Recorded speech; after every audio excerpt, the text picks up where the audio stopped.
joined by my co-host who just got a sick Target Darts Omni upgrade. Not because she wants to get out and playing darts once again, but rather because she wanted yet another reminder that her wife is the best dart player in her house. It's Jen Mounts. Oh, I don't need a reminder. It's like theoretically clear that she is the better player, but I do try my absolute hardest to make sure she never beats me. It's pretty sad. I can't let it happen. Back with me, wow, is Nick Teixeira. Almost forgot to roast you. He has a condition called aphantasia, so he can't visualize success, which, to be fair, might explain a few tournament results of his lately. Boom, roasted. You're watching Pointed Questions. Yay! Welcome back. It's episode 11 of Pointed Questions, everybody, answering darts and life's biggest problems. It's Jen and Nick. We've made it 11 episodes so far, and this one is going to be one that I think the fans will like quite a lot. We'll first start talking off about our last couple weeks here, ESPN, the bull shooter, Florida, and my time at DPFL. Jen has some fun stuff about youth darts and what's going on in the future of all that shenanigans. And then we got a big topic to cover: content creation. This is the content creation episode.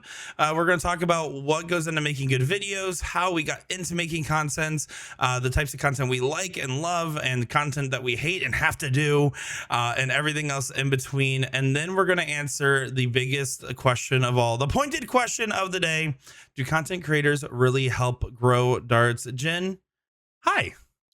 Hi, it's good to see you. I've missed you. I missed you too. I You've took been gone. How was your couple trips here. Yeah, how was your travels? I'm always tired still, so the norm. I think it's been fun hitting the road. We haven't filmed an episode in a little bit for behind the scenes. If you guys have been paying attention, sorry to our super fans, Alex Spellman, Nikki, and Jasmine, and everyone else. But we are back. Yeah, went over, had a birthday time. I'm 28 now. I'm old. Catching up to Jen, almost 40. And had a couple of different things, and then going back to Florida and playing in events. It's been a busy couple of weeks for the Nick Teixeiras of the world. What are you going to do when I actually turn 40? What's that post going to be? Sad. I'll be like, oh no, she's almost dead. she's almost out of time. I think I'll be in my prime. I really believe. Yeah, my prime's going to be in my 40s, without a doubt, because it's not now. Why? Why is 40 your prime? Well, I feel like it'll be my financial prime, my confidence prime, self-esteem, relationship prime. Like, I feel like my marriage gets better over time. I don't know. I mean, I feel like much better compared to my 20s and my 30s, but there's something about it. It's like you really truly know who you are. You just don't feel like as much of a people pleaser, like you're getting sucked into things that you don't want to do. I learned what boundaries are recently. Wow. But you know what I mean? I feel I'll master those things and get to finally be who I actually want to be in my 40s without outside influence. So, yeah. See, you're kind of selling me on it. I think growing up, I was always like, listen, I'm going to try to make a good run of this life thing. But like, I don't know. I only thought up until about my 30s. So now I'm like getting dangerously close to it. I'm like, oh, there's more. I mean, statistically speaking, with how much hot dogs I eat, I mean, we're not getting past like 52. But like, I got to really take advantage of those 40s. Well, I will say, like, definitely take advantage of opportunities and adventure when you're younger. But I think there's still things to look forward to, like your personal growth, your intelligence, even your attractiveness. Like, you can completely change your body, grow a beard, dye your hair. There's so many things you can do to get hot as Yeah, thanks. I've been crushing it over here. I'm really taking this boost right now. 28's been looking all right. I've already had 2 hair colors at 28, by the way.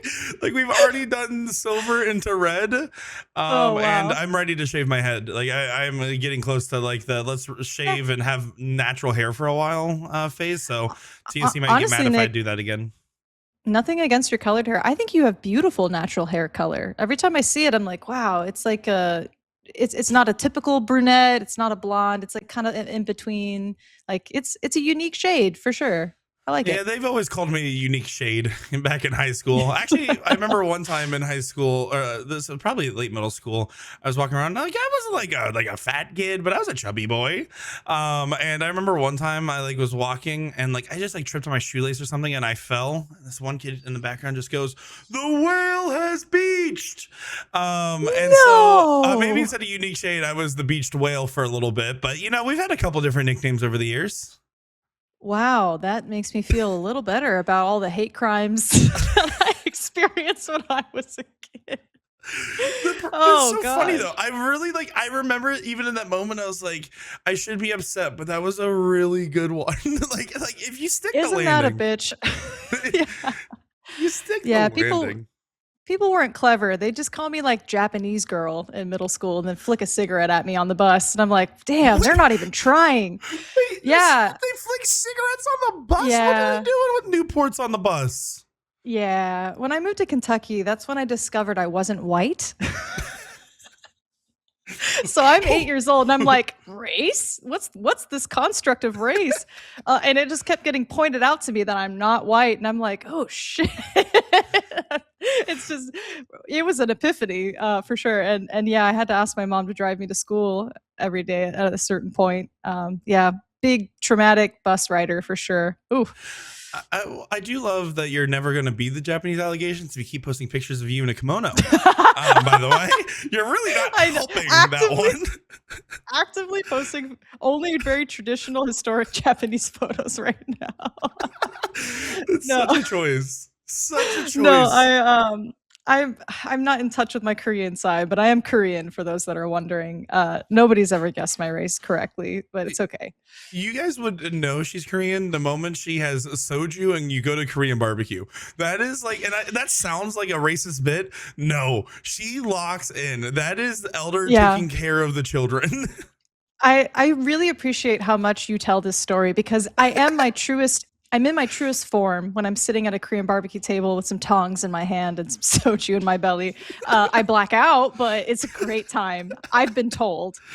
Oh, it was incredible. I mean, truly, you think about like Jen being a good host on the podcast. No, good host at the dinner table specifically. It was phenomenal. And like the look of joy you had as if I wasn't going to pound a peach soju with you. Like of course I was going to. That was always in the cards. Yeah, that was fun because we were alternating between like strawberry, green apple, peach soju, whatever, and then Korean beers too. So there was just like, yeah, it was a lot. But the last time I went to Korean barbecue, I don't know if I made Will, but he offered to cook, and I just felt off. I was just like, man, I don't know what to do with my hands. Like if I'm not cooking the meat, what do I do? I do love referencing drinking soju with you though. I had someone come up to me this last weekend and what they meant to say was nice, but what they actually said was just me having stolen valor. They were like, Nick, congratulations on your sobriety. And I was like, no, wait guys, slow down. Guys, I just don't want to drink and play darts. For the record. You have a problem, sir. I literally I just looked and said thank you. I remember speaking of stolen valor. I used to be really into airsoft, right? When I was in like 8th grade to like sophomore year of high school, I was like, me and the homies, we would go out to Combat City in Orlando and we would tear up that field for hours. I'd have my camelback on and my camo and I would just crush it. I loved airsoft. And I remember one time I was on a flight and I didn't have a coat because I live in Florida. I just didn't have a coat that fit. I didn't get one in a while. And I wore my airsoft uniform to the airport. No patches. It doesn't like say anything. Nick. Not thinking about Nick. it. Not thinking about it. And I'm walking around. I have an earbud in. I'm like 14, not really thinking about my actions. And someone just goes from like the other side of the airport. I have one earbud and I hear, "Thank you for your service." And like they're far away. And I just kind of like give him a nod. Like I didn't know. I was like, this is too many words to explain it. I'm not trying to do nothing tonight. Never wore camo out in public, like full airsoft uniform ever again. I like to humbly apologize to anybody I've stolen valor from over the years. I think it's understandable. Honestly, I've been there too because my dad was like my size when he was 17. I think he had like a later growth spurt, and so he was in the army, and he gave me his like just that typical gray T-shirt that says Army on it from his basic training, and I still have it to this day. It's a really really old T-shirt at this point, and I used to wear it like it was one of those things. It's like I fondly think of my dad, like when I wear it, which is a very needed tool in my life. And Let's keep packing. Keep on packing. Yeah, let's keep on packing. And I would just like wear it out and about. And I realized like, oh no, I cannot do that because I was getting like discounts and like people were stopping me at like the gas station. And I was like, oh geez, because the shirt fits me perfectly. So it really looks like I'm in basic training or something. So yeah, I decided it's a sleeping shirt from now on. But yeah, I don't know. We've all been there. Title of the podcast: Jen and Nick stole valor. Stolen valor. I definitely felt like I had some stolen valor of being a dart player this last DPFL trip. I went out there as a player for the first time in forever, and I can tell you that when I was like going into it, I had not the highest of expectations, but I put about 2,000 darts into this Omni right before that trip, and I was playing every day, good hour to 2 hours a day, putting some time in, playing against different bots and people, and I was like, you know what, I'm holding like a right around a 61, like which is my Dart Connect competition card, and I went out there and oh boy, that was a rough one for the mental health and the darts. And I'm like, maybe I just never was a dart player. Maybe that's what's going on in here. It was awful. Well, I remember when we were playing that DPFL league, you were easily averaging in the 70s a lot of the times, weren't you? No, I averaged. I think I finished the season at a 61. My highest match of the season was a 68.5. Really? I mean, maybe I'm just thinking of our practice games then. You would watch the first two legs and get bored of my matches. Let's be so for real. Let's be so for real. You weren't sitting there on Dart Connect. Yeah, my lack of support is due to you always calling me during my matches. Like even like twice, you would be persistent. I'd hang up on you immediately. I turned on fan alerts now. I know better. I have them turned on. Anyways, in my head, you're a 70 player, so I'm not changing it. It's permanently in there. I think it's in there, but I can tell you. So I played sober darts, and it showed. What was so funny is the very first event started off on the right foot, and I shot an 81 in the match. We lost 2 legs straight, but and got knocked out of the event. But I started off just fine. And then proceeded to not have another good match for almost the rest of the tournament. And it was like it was like my dart stroke kept changing. I felt like I had to constantly adjust what I was doing. I was hyper conscious of how I was throwing, and a lot of times I was having a lot of trouble just having fun, which is like the biggest secret to throwing a good average is just getting lost and having fun inside a match. Was not happening for this guy.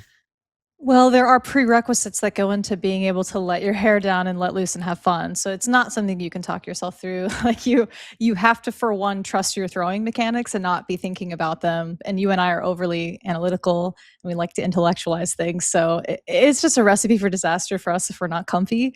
But yeah, it's quite difficult. And at the end of the day, like, it's funny, people just assume that we have all this time to put into the practice board, but if anything, we're so immersed into the darts world, sometimes also carving out time for us to practice and consider ourselves players is quite difficult to balance with content creation. And we both work in the darts industry and personally make content. So it's, at least that's my justification in my head, that you can't spread your mind and time that thin and have great tournament results all the time. I think for me, it also comes down to like internalized expectations, right? I think for me, it was so heavily like, I have to be this kind of player. I have to do this kind of thing. And I never really had that before. Like before I had like, the level of cockiness that you should have a dart player. I think the best dart players should be cocky. Like you should have like confidence and moxie. And as long as you can stay humble while being a little cocky, then you're fine. If you have only one or the other, it's not the best recipe. But like I always like played with confidence. not having that, and then also believing that I have to perform at a certain standard because people watch my matches when I play now. Like I'm not Mhm. just like hanging out and I have like my one or two friends in the corner. It was intimidating. Like, oh my gosh, just getting beat up by Aaron Turner as the entire Turner clan's watching behind me. I'm just like, no, Laura, not like this. No. In fairness, Aaron's probably rooting for you, his opponent. He's Oh, just that kind of guy. okay, I don't know if Aaron's gonna get mad if I say this. I'm gonna say it anyways. So it was Will and I playing in the second chance bracket against Aaron Turner and his partner. And his partner was like on her like fifth call, like not showing up, and he's like, "Dude, just forfeit us." And we're like, we can't. Like it feels weird. Yeah. We can't really Yeah. be the ones that forfeit, you guys. Right. And then they show up, and then by the time it started, I just couldn't get it going. I could tell I was like, oh, I think he was ready for bed. I think he wanted us to win that. I was like, sorry, Oh, Aaron. that's too funny. No, he's the best sport ever. But going back to your point of like people have fan alerts for you, like at the end of the day, it's just all about how you perceive what these things mean and what your goal is going into it. Like they're not watching to hate watch you. Oh yeah, Literally, no, of all people, Nick, nobody's watching you to hate watch you. They're all they there should. just to I need support it. you and hope. I need it. No, I know you well enough to know negative reinforcement's not your jammy jam, but also the concept of like you have these prerequisites for your skill level of like just change your goals. Like one of the best things that helped me when I had that tournament run at DPFL last year is I just thought to myself like, okay, I haven't played in 8 years. This tournament is going to be practice for the next tournament I go to, rather than I've been preparing myself for said one and only tournament. And by the end, I got comfortable enough with that idea and finally believed it after like 7 straight days of back to back. What was it? The USA Dart Classic, followed by the DPFL. So it took a long time, but I finally convinced myself of it. And yeah, it's difficult. So I had like a moment. I was playing the Division One round robin, Division Two. Now, Division One round robin is a 75 and under category, right? And so I signed up for that, even though I was a 61, because I was like, oh, well, it's different days, so I'm gonna get some experience. I played Division One in the regular season in the past and did all right. I'm gonna go in Mhm. there and I'm just gonna try my best. And I wasn't really happy with my performance, but I had a 2-3 loss and a 2-3 loss. The first 2-3 loss, I actually had a chance to win. The second one was more of like I won 2 garbage time legs. And what was funny is you would watch my matches and you'd be like, all right, he just shot a 125, 11, 60, 5. Like it was like I just kept like missing and like having really weird scoring. And then I would be like, oh, 100 checkout. Oh, 93 checkout. Oh, 76 checkout. Like my checkouts Yeah. were hitting and no scoring was on my side. And so I like took the 2-3 loss. I took the 2-3 loss. Already knew I was out of contention, which again did not have the expectation set to myself of moving on. I then played a good friend of Mike Tieske, and he ended up beating me 4-1. And him and I have always like we were on the same steel tip state team back in the day. I had like I think I always had the winning record against him, and he like made a comment. He's like, like maybe I'll finally get you, and I was like, you might. And he took the 4-1 win on me, and I told myself I just want to win one match in this round robin, and I'm going up against the guy that's in last place in the pod. Like this is my one match. I'm going to grab it. And you might think to yourself, Jen, oh, well, that's reasonable. Did you get the win? Did it feel good? It was the worst feeling whenever, and here's why. It's because in the round robin play, I had like board management, so like it would go in order, and it was one board per group. So there was another match before the last match, which was me and this guy. My opponent was so drunk he was sleeping on the floor, and I had to wake him up to play our Oh match. my god. And I had to wake him up, and I was like, really? Like, I guess I said I wanted to win. I should have been more specific. And so I woke him up, and I was like, I wasn't mad at him at all, but I was mad at myself because I set this goal, and now I felt like even if I achieved it, it wouldn't. Like, it would have like a little asterisk next to it. So I played that first leg, and I nail a 15 dart first leg against him, and I'm like fired up. And then he starts waking the up, and I'm like, no. Like, you can tell each leg he got a little bit more conscious, and I was like starting to sweat, and he almost took it to a last like 2-2, and then thankfully I hit like a big checkout right at the end, and then I ended up taking it 4-1, and I was like the most grumpy 4-1 winner of all time. Wow. I kind of have a theory about you and I because we have like similar mental and physical limitations and abilities when it Yeah, we're comes to very darts. physically the same. Yeah, yeah, exactly. I mean, what's a small twister? I'm a I can't even think. I can't even think. I'm a duster. We're both I was like, Japanese. no, I just want like a variation of your twisting mechanics. A Anyways, little cyclone, a little typhoon. No, those yeah, are I like a I don't little. know. Cyclone. Let's go Those are cyclone. better. Okay, I'm a little cyclone. Um, anyway, the concept of like you and I could score horrendously and inconsistently, but deal with a high pressure moment really well. And my theory behind that is like why we're able to produce a big checkout, something like 100 plus, despite being a 60 average, is I think the entire time we're extremely uncomfortable. And so when it gets to a actual high pressure moment, there's genuinely no difference. It's like maybe a little bit of extra focus goes into that. And it's like a do or die like kind of thing. So it's not like you're comfy and then all of a sudden the nerves like set in. The nerves were already there from the start. So the whole match to me is like the exact same. It's just I'm just getting more comfortable with it over time. Yeah, that's usually how it works for me, and I start to find like some joy when like I get to play longer, get to like settle Yeah. in.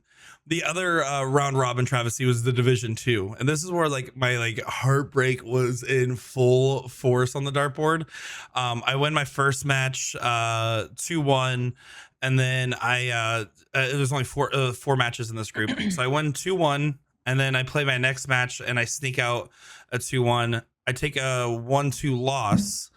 Um, oh, no, excuse me. Sorry. Let me get this right.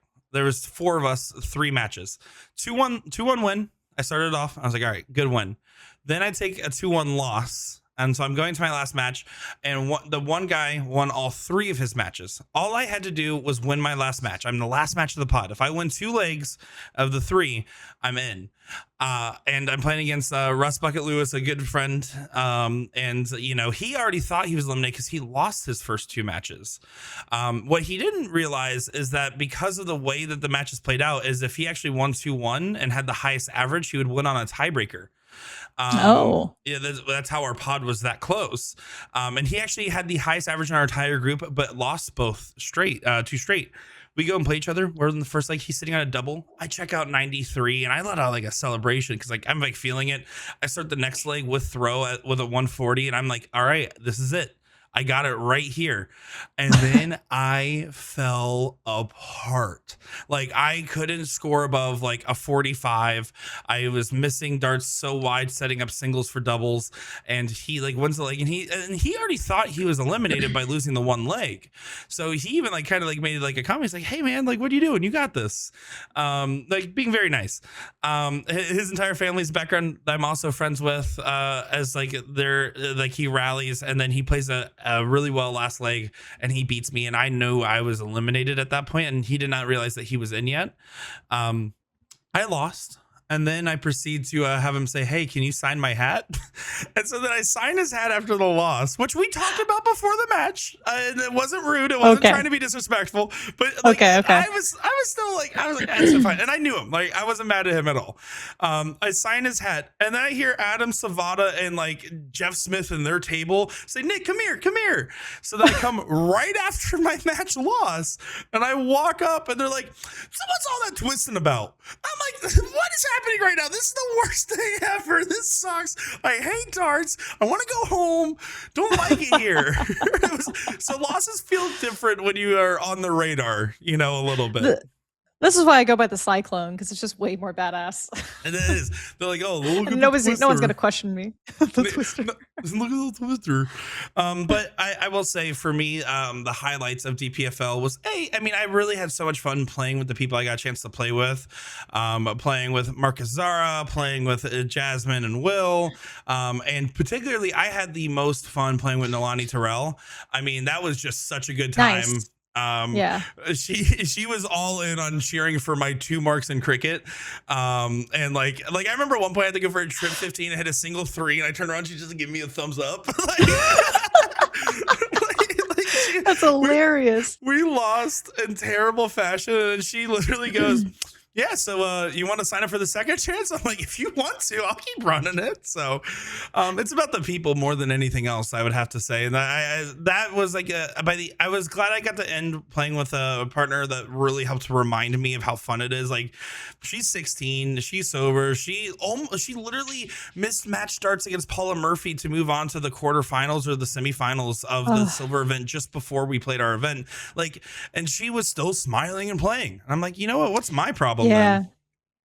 Oh yeah, gosh, it's like such an amazing head start when you're young and you're just very unbothered by the ups and downs and the emotional roller coaster of like self-imposed expectation. And so I love watching the youth play because they can be emotional and fun and crazy, but at the end of the day, like they're just kids and they understand that this is just a game. And yes, like there is an element of serious competition where you're investing a little bit into it, but their whole self identity is not wrapped around the sport. They're kids that have their whole lives ahead of them.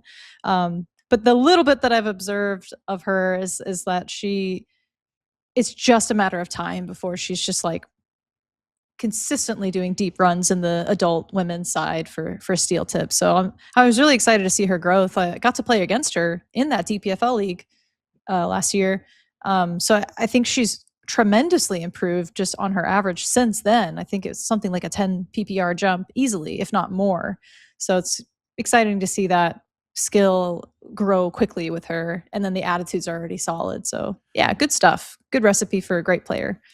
So moral of the story, darts is hard. I'm gonna keep trying. But like, man, am I just a content creator now? Who knows? We're gonna figure that out later in this episode. What about you, Jim? What's been going on Well, over there? I think that being decent at darts is a prerequisite to being a content creator because of expectation of your following. So we can get into that like a little bit later. So you can't give up entirely, Nick. You still got to play. Nope. You got I'm to if you done. want to be a I'm creator. taking down the board. I'm selling on marketplace. But for me, recently have been having just like a couple dinner parties, and like whenever friends come over, of course they walk into my living room and they immediately see five dartboards that are hanging up, and they're like, "Where's your couch? What's with all this?" And I kind of have to explain like I have to dedicate this space to darts and content creation, and it's my workspace. And I've been doing this thing where they naturally want to play, right? So we always split up into doubles or singles or whatever. And I start them with the soft tip board every single time because like in my head that's what I got introduced to. And so in my head I also think it's just easier, but that's just like more of a bias, a personal bias coming out to me. And every single time they really struggle to retrieve the dart out of the board. They can't do it quickly. I try to tell them like rotate clockwise, then pull. And it's like, it's this whole like rigmarole every time of it's loud. It confuses them. Like it scratches up their hand a little bit. And it's finally dawned on me that if you present someone with the option of both soft tip and steel tip to get introduced to, they actually just don't care about the advantage of the soft tip board being larger. They kind of don't even really understand that nuance and don't recognize it. And they really appreciate the quiet aspect of the steel tip bristle board, the traditional like sisal that it's made out of, and they like how easy it is to pull the darts out. And they just don't care about all those annoying things that we care about, like bounce outs don't count. It's more difficult. You have to double out. They just don't have any of that like worry in their minds. So it's really just been a bit of a learning curve for me that I've seen consistently time and time again. Brand new people feel that they're playing more of like a real thing when they go to the steel tip side, and it's like if anything a little bit less annoying and less distracting to them. However, this might not be true whatsoever in Asia, for example, where you have like such a huge like gamification of culture, and soft tip absolutely just fits in line with the bright colors, sounds, and fun things that are happening, and arcades, and just the whole culture just fits perfectly. And a lot of places in the United States only offer soft tip. So I just find that interesting. It's really making me realize that I make fun of Tirza for being a steel tip purist, right? Like we kind of like talk about that all the time. Like, how did I marry a steel tip purist and not even know it? And I realized over the weekend that I have grown to like steel tip more than soft tip, even though that was the only thing I played for years. Um, for all those reasons that I explained, I just kind of saw it through these newbies' eyes. But that doesn't mean that I won't still defend the existence of soft tip till I'm blue in the face. Like, I'll always be the first to be like, oh, you can't be ignorant. Like, soft tip's never going to go away in the United States. It's never going to go away in Japan. Like, it is, it's also fairly large in Germany and certain parts of Europe. But at the end of the day, I always find myself gravitating towards practicing steel tip, especially if I only am gonna throw like 6 to 9 darts and then go on about my day. I don't know, do you do that where you just do like a graze by?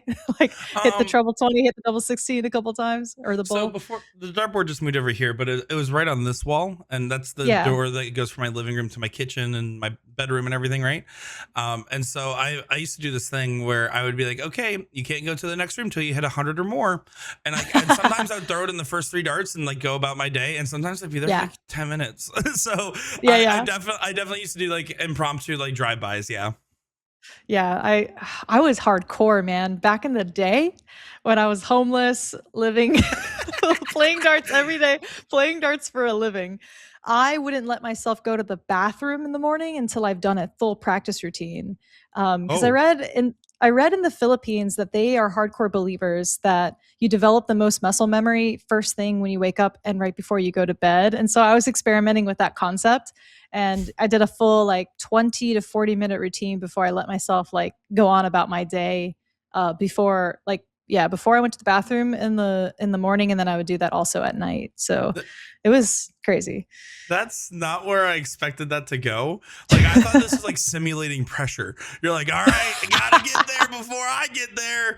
Oh my goodness, here we go. Cause like I can tell you like when I used to like actually like play all the time, I would simulate pressure by like going for like a light jog and then playing a game immediately after to try to simulate a high heart rate while playing. So I thought maybe that was your version of that. No, I actually don't believe in the concept after doing it for a lot. And the reason is when I need to pee, I become very impatient. And if I'm impatient, I'm in a bad mental state. And if I'm in a bad mental state, I'm not relaxed and trusting my form of mechanics and getting frustrated. And I found that it created this, just snowball effect of poor um, habits that I was building. I was developing bad habits. Same thing. I actually used to do the same thing. Like I would go for a mile run before the DPFL matches because that was when I was just coming out of my hiatus and I was dealing with so much performance anxiety that it was one of the only things that helped with my like the butterflies in my stomach if I was like physically tired from running. But I think there's like a negative side effect that comes with cardiovascular like or anaerobic exercise. I'm so sorry, aerobic exercise. What am I saying? Um Anyways, when your heart rate's going up, any kind of hit exercise too, it makes my arms feel a little noodly. Like I don't know if you experience that too, but I'm not a fan of it. So I would recommend like if you're gonna jog, it would have to be like an hour before your match starts. Well, now you know. I've obviously leaned into the camp of not jogging, at all ever, and it's showing. I can tell you, I've had the experience of being on trampolines lately, or at least everyone did at that Florida bull shooter. How about that bouncy little castle we were in? That was an interesting experience. I would love nothing more than to be in a bounce house with you, Nick. Shoes I off, I love it. double bouncing. Yeah. We can make that. That's a video. Like I don't know what like we do. Like we took over the A to Z warehouse and all we did was bounce. Like I don't know exactly what the video is yet. I'm let me workshop it, but No, no, no, there's no, something no. there. This is just for you and me. What happens in the bounce house is like for our eyes only. What do you think's happening in this bounce house, I Jennifer? don't know. I don't want the world to see is all I'm trying to say. Well, let's talk about showing the world some stuff, Jen. I think we're about ready to talk about content creation and you. We're going to talk everything. Everything, all the dirty laundry that goes into content creation, the highs and lows of some of it, the types of videos we do. I think a lot of you guys ask us questions all the time.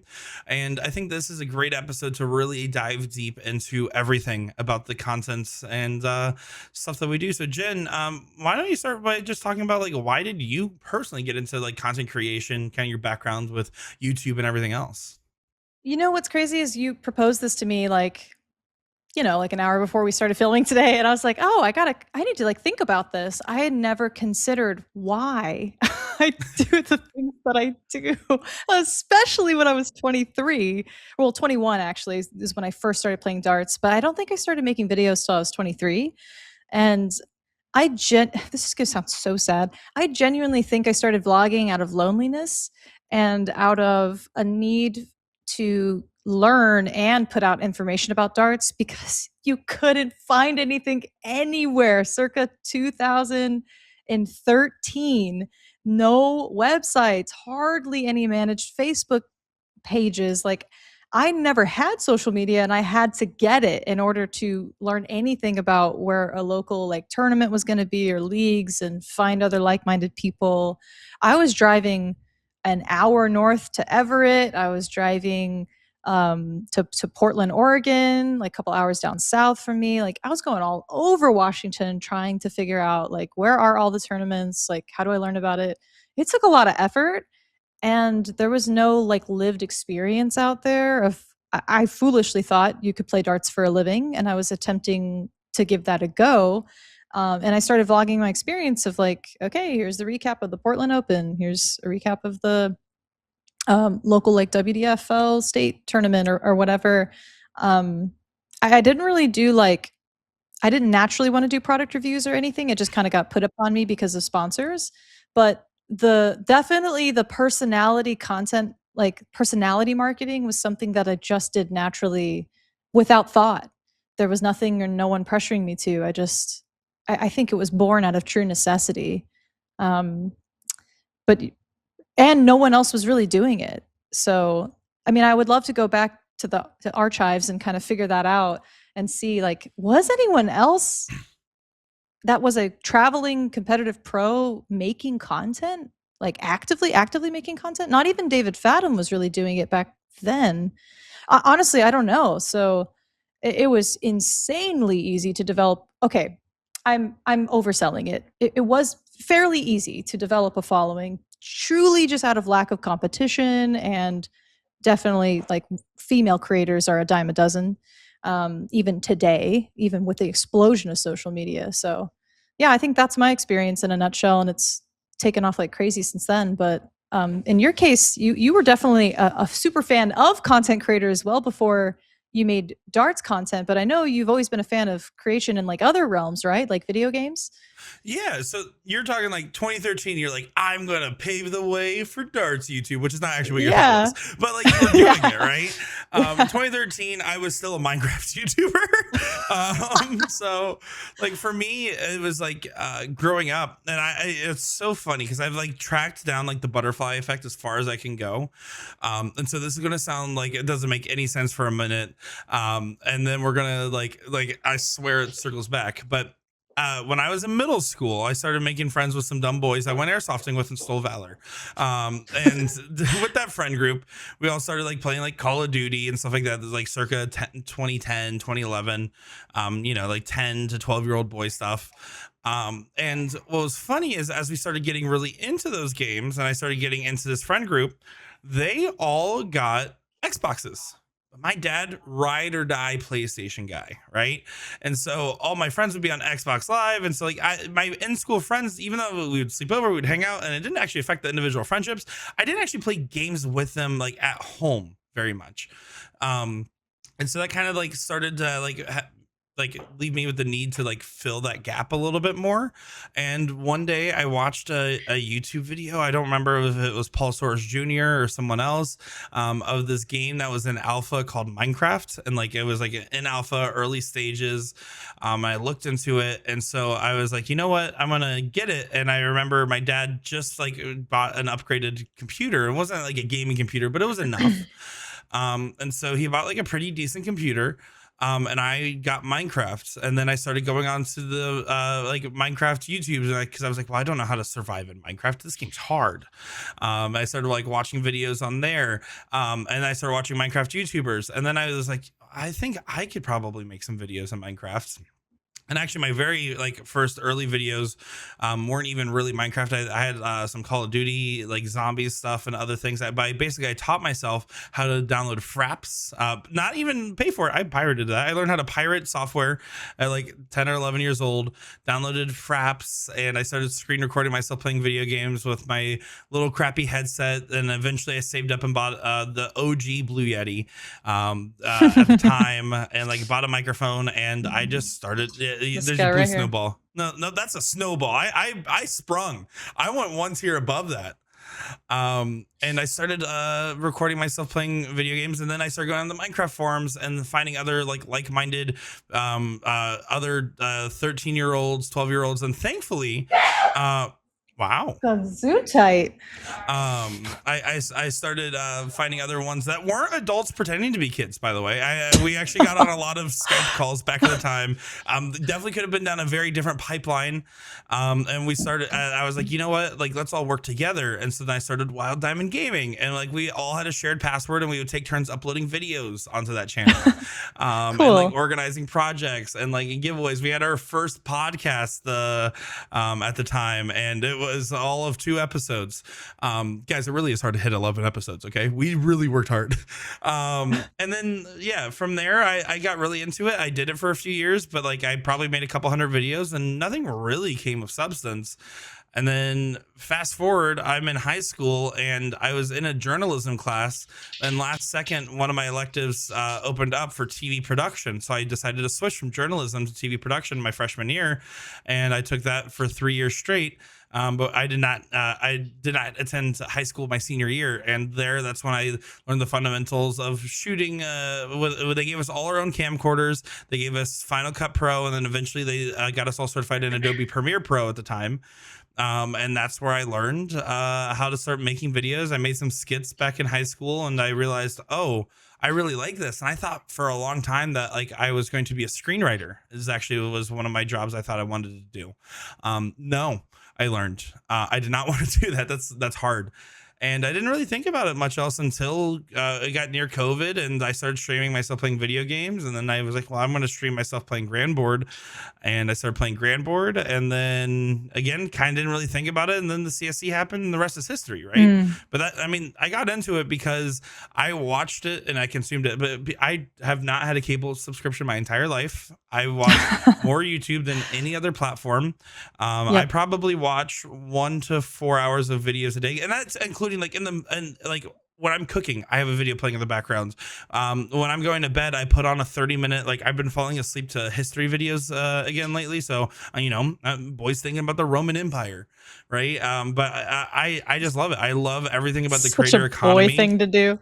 Oh, I love it. I love my little history. I want to learn about the Japanese economic miracle of the 1980s. That was the one I watched today driving back from the airport. You and Will are big history buffs, and I am turning into one in my late age of 40. It was my worst subject in school. Well, math and history were definitely my worst. Yeah, and I just became like appreciative of time and space and grew up quite a bit. And yeah, I definitely have an interest now, but I always forget that about you and Will, that you both appreciate history and have always. Oh yeah, absolutely freaking lutely. I mean, listen, I went to Philadelphia for a concert in December, and during the daytime when the concert wasn't going on, I would literally have Hamilton on loop while walking around historical sites. And if that, I was like, man, I really should be bullied more. Like maybe this is too much expression. Like, is this the line? Don't agree. What is wrong with you? Oh man. But I think the moral of the story of like how we got into it was not because we wanted to be successful at it. It was because we wanted to do it for one reason or another. For me, I wanted to do it because I genuinely enjoyed the process of going Oh from yeah. starting to finishing content. And I think that was kind of the same for you. Oh, to this day, I do not. That is not ever been my motivation to be good at it. It is only, is somebody out there going to resonate with it or learn from it, or am I going to be infectious with the fun that I have playing darts? That is the only goal. And so I think that there's kind of a collective thought out there that content creators are self-important. They're doing it for money. They're exploiting the thing that you love. Whatever the case may be, that's certainly not the case in such a small niche thing like darts.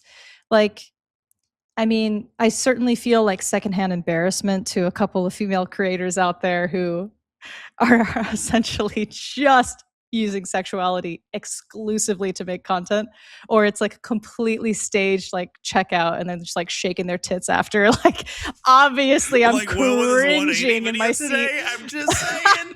Just saying. Yes, he is the exact person I'm talking about. No, it's just, it's a little brutal like when stuff like that happens, and there's an audience for that. I'm not saying it shouldn't exist. I'm just saying I feel secondhand embarrassment, like you wouldn't believe like what coming across it, because of course anything darts related is going to get served in my algorithm, so I see it all. And I think that's my only goal, is to kind of never be perceived that way. But you can't escape the judgment that's going to come from others of thinking like you're either just exploiting some topic within darts to make, for attention or money or whatever the case. There's money. No money. Or you're just trying to give like fake advice without any lived experience or anything to show for it. So I think I'd like to challenge. Oh shit! Damn, you just be name dropping.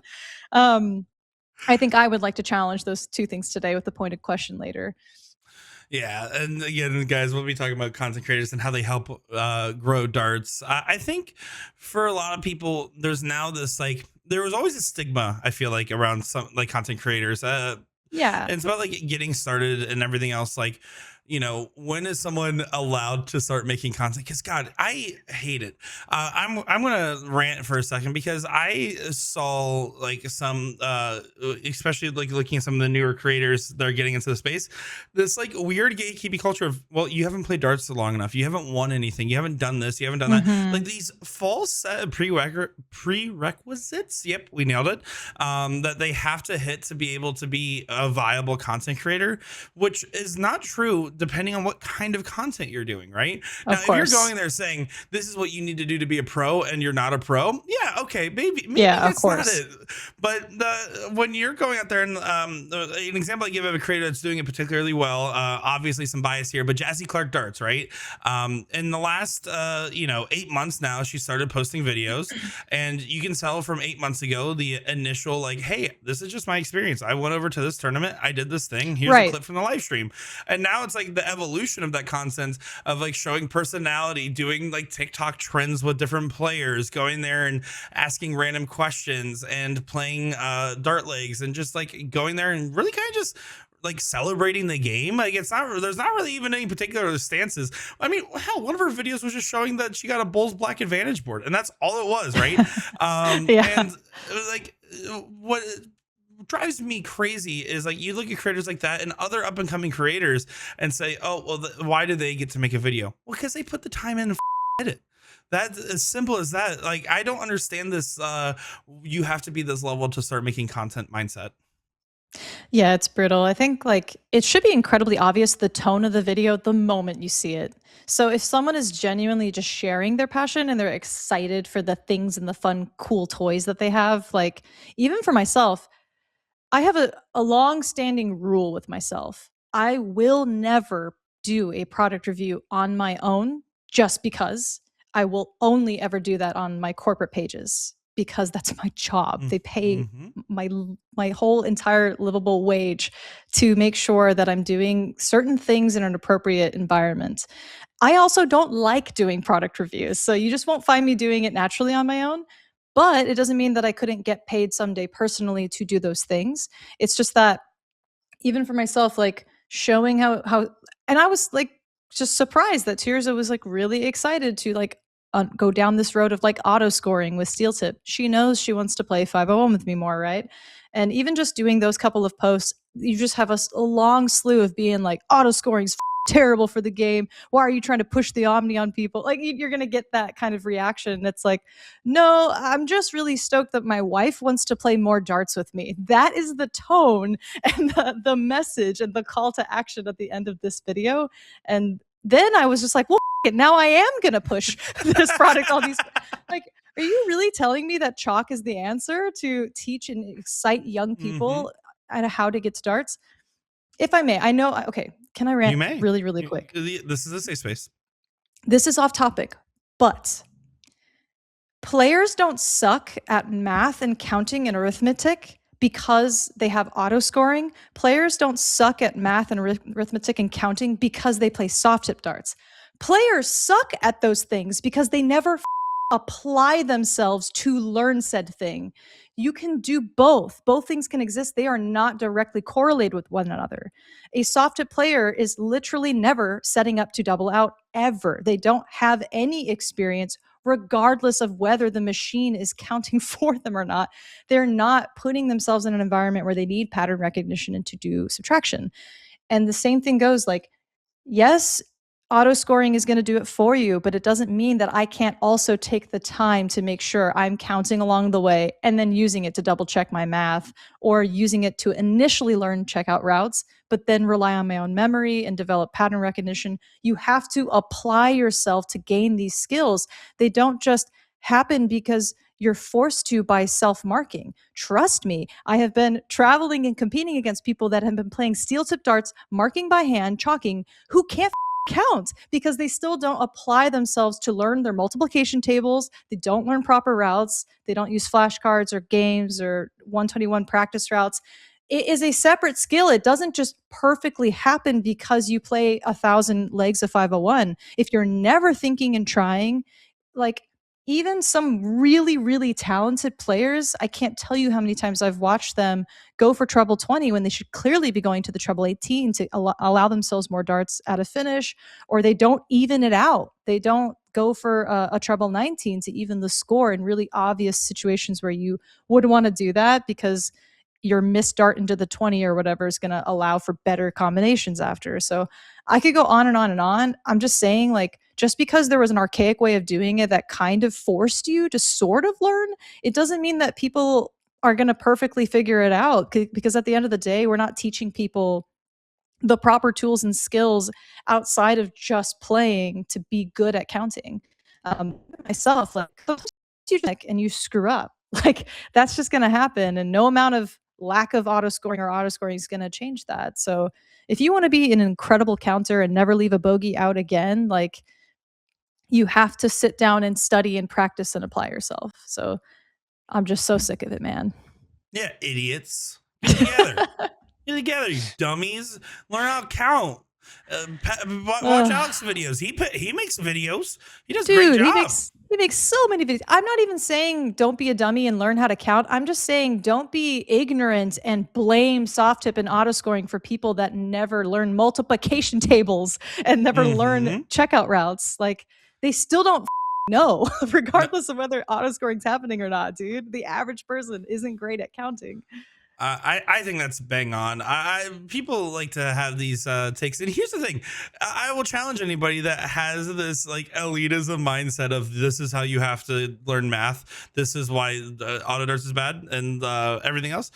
Make a video, show your research, prove it. Not just be angry in the comments. Prove it. Show your freaking work, because I guarantee you, there's not the data on your side. Fun fact: people just like to have fun doing darts in their own way, and if that way doesn't align with how you have fun, then don't yuck their yum. That is really as simple as it is. Yeah, exactly. Like, it was hilarious. Even Greg Tong, co-founder of Dark Connect, came Heard of in him? and was all heated, and yeah, and he was just like, "Yeah, it's kind of unbelievable the amount of heat that Dark Connect has gotten over time of how their software is ruining the spirit of darts. They only have." An incredible global deal with the PDC. Like God forbid it attracted so many new kids. It's not like he was just going on being sarcastic. It's not like a young kid's ever going to be world champion someday. Like coming in from utilizing Dark Connect. And anyway, it's all of that aside, I can't believe people don't understand that auto scoring makes you play so much faster. You get so much more practice time in so much quicker. It is infinitely more fun and easy to immediately just set up. I literally press a button, I press power on my tablet, and I'm ready to go. Like it's just, Also, I don't get it. here's what I don't get about it. And I know we're now deep in the rabbit hole, but here's what I don't get. So someone goes in there and they go to Jim Mounce's video and their takeaway is auto scoring is ruining math and people suck at it. Isn't that, if that's truly what you believe, why are you mad about it? That means your opponents are dumber. Like, if you believe that, it means you're playing dumber opponents on average. How is No. that? No. But seriously, if you believe that, then the average opponent is worse by your definition if they've only played in those environments. Shouldn't you be benefiting off the average collective consciousness lowering their IQ? Is that, like, I don't understand what your take is. If you don't like it and you already have the smarter math, then you're fine in your world. Then nothing changes. What is that? Like, it's such a nothing burger. It is a nothing burger, but I can't get behind that just because they're, of course, coming from the perspective of like, I want what's best for the sport as a whole and to watch it grow. But of course they don't, because they haven't applied themselves to understand what actually attracts new people to the game and young people to the game. So what's best for the sport is what gets the total number of interest from fans and playing culture. That is literally as simple as it is. It is not the ability to have a chalk and do math. Now, it doesn't mean that you need chalk to do math. It's if you follow the logic to its fullest extent, you realize how faulted it really is when it comes down to anything. It's the same idea of like, put away the toy darts, right? And we soft put away the toy darts. It's just a kid's game. Why are they playing the kids game? If there's more people base level interested in steel tip truly, if you believe by default that steel tip truly is better and you see soft tip as a child's version of it, do you not think that children graduate to nicer toys? Like, follow the logic fully. Like, I mean, truly play out what your take is, because it probably is invalid. And if you're watching this podcast and you're an hour into this and you have this opinion, well, you're not watching this podcast, because all our fans are always valid. We love you guys. Like, pay your socially, just like a normal amount. This is exactly why I defend soft tip, is because if someone was like, I've kidnapped your family and you have 24 hours to bring me like 100 new players that are interested in steel tip darts, you think I'm really going to go find some playing volleyball and try to convince them to play darts? No, I'm going to go to every goddamn soft tip darts bar in the world and be like, yo, there's this other thing called steel tip that's the exact same but sweeter, and here's all the reasons why, and here's like your claim to fame of going to the big league someday, and you want to double the amount of tournaments you go to, and you have open entry. You don't have to play league to enter into these tournaments. You can just fly in, drop in, play open events. Yeah, I'm gonna convert soft tip players into steel tip players. That's where I have always found there to be so much potential, and I'm excited that there are so many people playing soft tip darts. It is that much easier to get them to play both. Beyond all that, even if you don't care about growing the actual base number of steel tip players, soft tip players watch steel tip darts online. They're spectators. They're helping promote the sport by being eyeballs on the screen and helping with analytics. They're paying for ad spend. Like, they're just doing all kinds of things. They're watching not only PDC. Milo, I'm in an impassioned speech right now. He knows your stress. He's helping out. He's a great ESA, actually. Anyway, I think all of this is relevant. I'm sorry, folks, you sweet, sweet fans, you 5 sweet fans out there who have been going along this ride. It's an important lesson that when you open yourself up to the world, you are going to have to be opinionated and provocative. There is no avoiding it. Even if you're trying to be like Jazzy Clark Darts and you're trying to be cute and entertaining and just be infectious with your fun, somebody's going to come in and talk some shit because you're putting yourself out there. And you have to be prepared to understand, am I going to die on this hill like I am right now, where I always fight people online over this? I won't let the ignorance fly. I always give them a response. They never write back. It's not fun, but I always give a response and make sure they fully understand the claim that they're making. Before we kind of, we're gonna like pivot back into your, hi guys, it's a content creation episode. Let's just acknowledge, what it actually takes to be a creator. There's multiple different genres. But what's funny is that there's always this connotation assumption that you have to have an ego to be able to put yourself out there like that. In fact, it's quite the opposite a lot of times. Now, don't be wrong. excuse me, not don't get me wrong. There, you can have a little bit of cockiness, a little bit of confidence. I say it in darts. You, like I said earlier in this very episode, like I think you should be cocky as long as you match it with humbleness, right? You have to have the ability to in yourself to be able to put yourself out there and be able to truly like be unguarded and put yourself out there to an extent. But that doesn't Yeah. equate to ego of saying, well, I want people to see me out there. In fact, I think that any of us know we're more proud of the product we put out than our individual performance in said product 9 times out of 10. One time out of 10, I hit a blind 180 on Jen, and I'm really proud of that. Right? Like one time out of 10. 9 times out of 10, I'm happy because we got to put together a sick full package. And so, when we talk about these people that are a little bit more antagonistic to content creators and content's being made in general, what that actually is you paying the price of ambition, right? A lot of people just 99.9% of players will not get into true content creation other than the basic social media recap post. Instead, what will happen is that they will go out there, they'll play their tournament, they'll go about their life. The 0.01% that decide to go and take it to that next level are putting themselves in a more vulnerable position, and they're doing something that is harder to do, and that is having the ambition to try. There is a price to that, and the price is that you might have to sign a hat after losing a match and get made fun of by Adam Savato. Love you, Adam. He didn't know I lost that match for the race. Of course, yeah. I tell people like to circle back to the question that caused Jen to go on that valid rant, is how does one get started making content? I mean, truly ask yourself, do you have something that you want to make? Because once you start making it, there's a whole world of other things that you then might decide you do want to make. Maybe you don't like your original concepts. Maybe you want to make other kinds of things. If you have a specific thing, like an actual vision for what you want to put out, and it doesn't have to be 100% unique. I also hate this. You don't have to completely invent a brand new concept for the first time ever and say that this is it. And if someone else has done even something slightly similar to it, then they're copying you. Sorry, you're not the only one that can ask questions about Chinese food. That's just the case.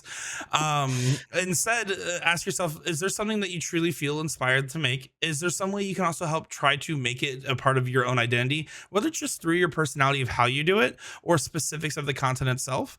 And then it's really as simple as just going out there and trying to do it and failing. That is it. That is really how you get started making content. Well, it's incredibly simple. So I would say everyone's mind goes to like, I need to like theoretically figure out everything about the content creation before I start. And it's the exact opposite. Please trust me when I say I've been making videos for 13 years specifically about darts at this point.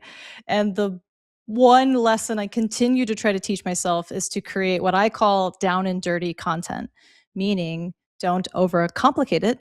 Don't create some kind of an ideation that involves a shit ton of post editing or a complicated film setup.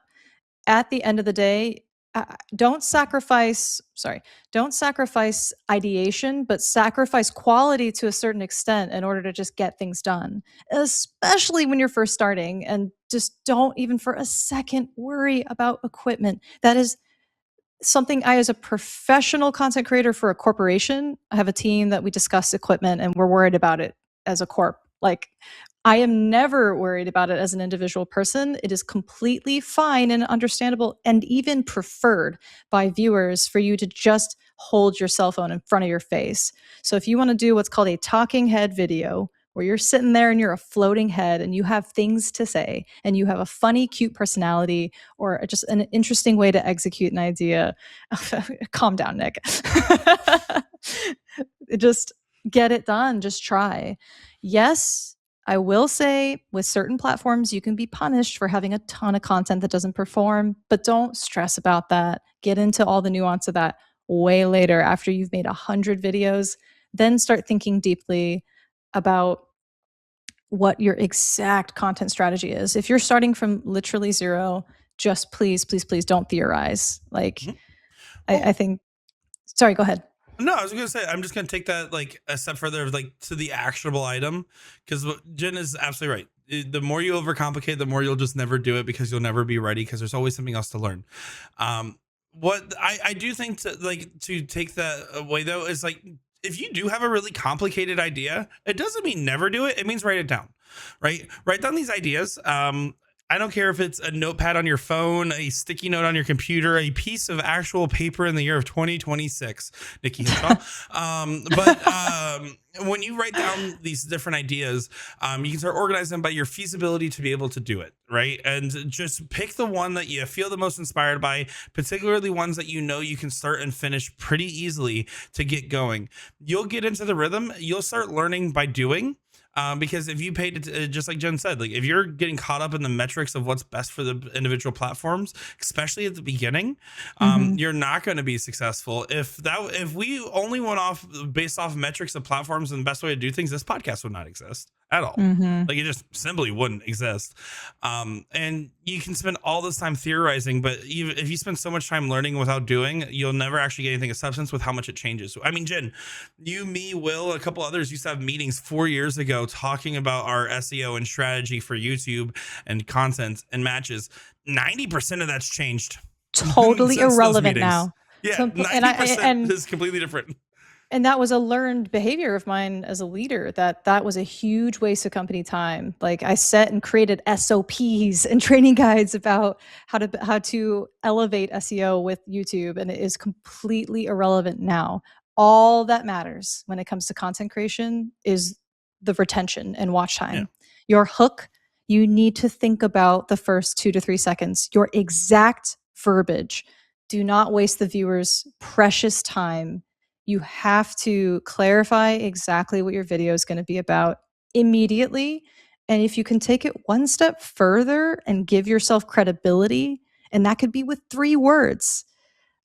I've been a darts content creator for 10 years. Here's what I wish I knew 10 years ago. Simple as shit. Like that, you know? Well, yes. The first 3, the first 5 words were establishing the video idea. And then the second 5 words, or sorry, the first 5 words were establishing my credibility. And then the second 5 words were the hook of the video. And so they worked in conjunction together to create the baseline. So never, ever, ever introduce yourself. You always, always, always assume that every word like has a diminishing return, like as you go with your hook. So that's probably the only important thing to think about right from the start. And then just don't worry about equipment. I would say the only other important thing that is, again, a pretty low bar, it sounds like a lot, but it really isn't, is decide what platforms you actually care about, but do more than one. Right. But when you make content, having it live only on one platform, unless you're a famous content creator that has an exclusivity contract with said platform, which isn't even us, that's a big difference maker. So like when you go decide, you know what, I mostly do short form. I'm going to do like TikTok, YouTube Shorts, Facebook Reels, Instagram, right? Like whatever you decide to do, just do more than one platform and keep your branding consistent across the platform. So when you have a different username for every platform with one character difference because the username was taken, you need a better username. Nick D Does Things is truly, I know that no one's going to steal that because it also has a stutter built into it. Nick D Does Things. You know, like whatever it is, Jen Mounts Darts, you know, Alex Spellman's, or the New Biz Academy branding. Like, I mean, both very individualized. Stick to one branding, try multiple platforms, and then just go make some stuff. Write down the ideas if they get too crazy, and then eventually you'll figure out enough stuff to be able to do your crazy ideas. Yeah, I mean, I would even go one step further. We can objectively say what platforms are the most important in the world of darts in North America. If you are over the age of 30. Rumble, True Social, Reddit, I don't know. Christ. LinkedIn, Tumblr. Okay, listen up. Without a doubt, objectively true, you need to start with Facebook. Absolutely must be your number 1 platform, and it's going to pay you the quickest. Number 2, TikTok. Even though the age thing, it's the best chance to have explosive virality randomly, but it will also, some great content will flop on TikTok because it is very sensitive to like the timing of when you post. And there's nothing wrong with deleting a video and trying that exact same video again on a different day and time. Don't be afraid to be redundant. This is something I argue with my own internal team all the time. We are crazy to think that our entire 50,000 followers are all seeing every single piece of content. They're not. A small subset of them, very, very small subset of super fans, are seeing every bit of content of yours. And if they're super fans of yours, they want to see more. So they're not going to be mad if you're going to ramp up the amount of posts, even if you're repeating yourself. So just don't be arrogant in thinking that, oh, I can't say this again or in a different way. Think about marketing. Like, the science is clear. You need to be shown an advertisement like 26 times before you make a decision on a purchase. Like, life is crazy, man. Don't stress about that stuff. Just get stuff out there as quickly as possible. Start with Facebook, TikTok, Instagram, YouTube if you're going to do long form content, but shorts are a little bit tough in the darts world. Personally, if you're American, just don't be on X. There's zero presence for darts, but it's huge overseas. So if you think you're going to get a following that is European or in Asia or like just somewhere outside of North America, then sure, post on X. I have no, I think my 3 followers went down to 2 the other day. I Like, unfollowed. I'm sorry. it's just irrelevant. It's just irrelevant in the darts world. So that's all you need to know, hopefully, to get started. So with that being said, let's talk about like what makes a good video. We'll talk about some of our videos that we've seen success either personally or through USA Darts over or A to Z over the last few years, and kind of just talk about like what made them good. Right. The obvious one is always 9 dart reels, right? And 9 dart videos and matches. Those obviously are self-explanatory. No one needs to explain why 9 dart goes viral. I do love how they've changed. So before 9 darts, when we would catch them, it would be 9 darter hit, 9 darter hit by this. Alex Spellman hits a 9 dart, like whatever version of that caption you type in, right? Then like now I've gotten goofy. So like I just did one from this most recent bull shooter during the invitational. And Gino Florian's playing Alex Spellman, and he's down 3-0 or maybe 4-0 in a race to 5. And Gino just randomly pops a 9 dart on him. And it was funny because when I was like putting together the caption, I was sitting next to Gordon Dixon, and I said to him, how about a 9 bomb from Time Bomb? And as the caption, because he goes by Time Bomb as a dart player. And he goes, that's on brand for you. So in the most Gordon Dixon dry way. But I was like, I wondered if like people would understand that it was a 9 darter. I wonder how much that would convey. And what's funny is now in his local community, they've been calling him 9 bomb. And the way we edited that reel too, it wasn't just the 9 darter. It was the reaction after of Alex Spellman kind of jokingly saying, you still have to hit the button. And then that video became a discussion piece, and it like really elevated itself through the context of the match without actually showing the rest of the match. When we get clips like that and we get these perfect games, they obviously will perform well on their own, but there's ways to extract every bit of value out of how it performs. Yeah, I mean, you can find a way to tease what's about to happen of that incredible moment and then start playing the raw footage leading up to the big payoff being the incredible thing that happens in the end. You got to cut every little bit of dead air out as possible. I mean, I'm even down to like frame by frame. Like, I won't let something go on for 1 frame too long. And like, we're getting a little complicated here, but just that internal ability to have like what we call pacing in video editing, and these creative choices that you can make, like, it's, you might just have it right out the gate, but really our goal will probably just be to give you the language that you need to then Google things and kind of research on your own how to get better with every single video. There's really common advice out there from the biggest YouTubers in the world is, all you should do as a beginner, you make 1 video, great, publish it, don't sit on it. You'll never edit it if you sit on it too long. If you film something really complicated, you'll never edit it because, like Nick said, you're going to learn a new trick and you're like, I wish I'll refilm it now. You just have to understand that in a week's time or a month's time, you're going to look back and be embarrassed at your first piece of content that went out. Every single day now, I look back and I'm like, could have done that better, but I'm glad I got it out and I learned something from it. So each and every video you do, just change 1 single thing to make it better. And try to put out as much content as possible to learn, because you just never know. One idea you have might really resonate with people. Other things you're certain of, maybe you're just marketing to yourself and you're the only one that thinks you're funny. And that happens to me all the time. I think I'm You hilarious. are. I'm a, You are. You I'm do think that. objectively not. I'm objectively not funny to the whole world. That's not my shtick. Like, I'm an informative, like, my best skills are definitely just like communicating information. It's not being funny. So figure out what your personality and niche and everything is, and like how that makes you different from people, and really lean into that. It's common Yeah. sense. Just be the best version of yourself that you can be. Well, and again, it's packaging, right? So, obviously, like not everything we're going to talk about here is stuff that you can immediately apply, right? But once you start playing around with the captioning of your different reels, right, or your different long form videos, the thumbnails of everything else, like what makes a good video is how engaging the first 30 seconds is, and then how you package it to get people to buy into that first 30 seconds. We know that. Again, that's the difference between 9 dart reels across different tournaments and everything else. It's also like, you hit one at Whammo, you hit one, to go to ESPN. That's a different story, right? Um, Yeah.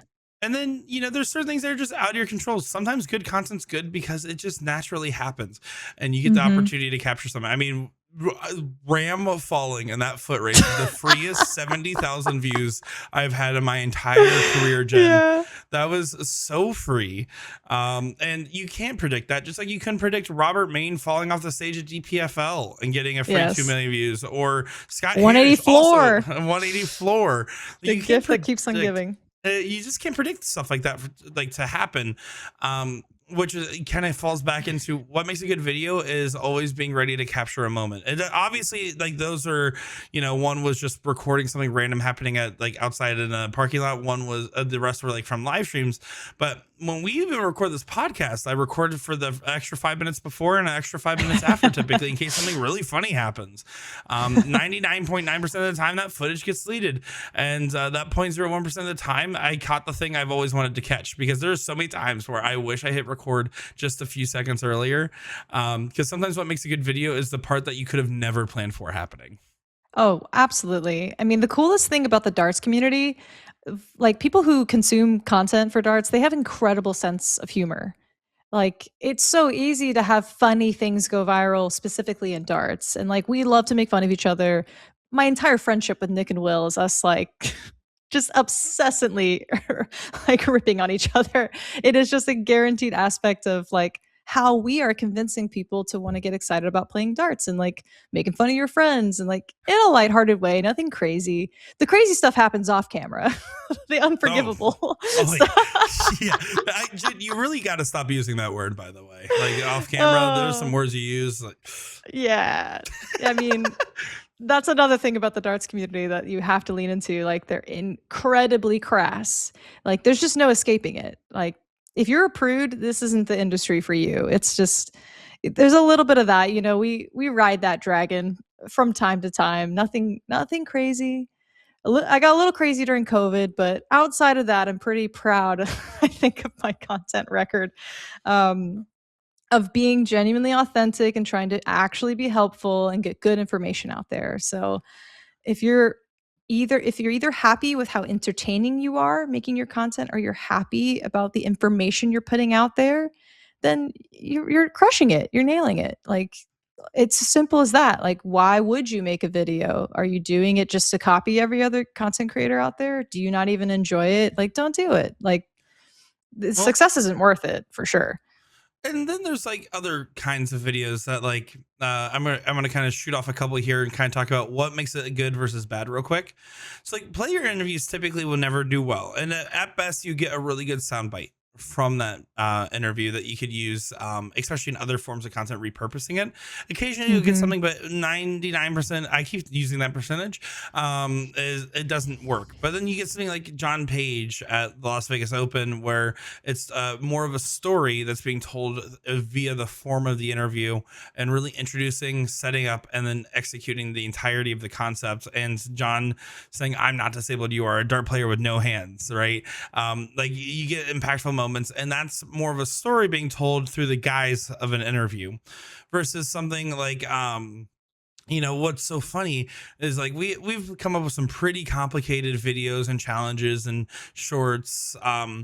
Honestly, the ones that have really been showing to perform quite well, I know personally, I've made a lot of these in this year, is these like mash style, like ask a question, compile a bunch of answers TikToks. So Mhm. like the tips or shafts video, going around and asking people who's the best dart player in the room, asking people very basic questions, not rapid fire. Sorry, still not ripping you off. I'm just asking one question. It's different conceptually. I swear I'm not Is this mad at a him. real thing? Is it? Is Um, it a real thing he complained about? well, I mean, do you think he watches this podcast? I'm probably not. I'm just we've mentioned it like multiple times, and I'm genuinely surprised that He, in the last every two tournaments, has made some jokes towards me about us ripping off his content.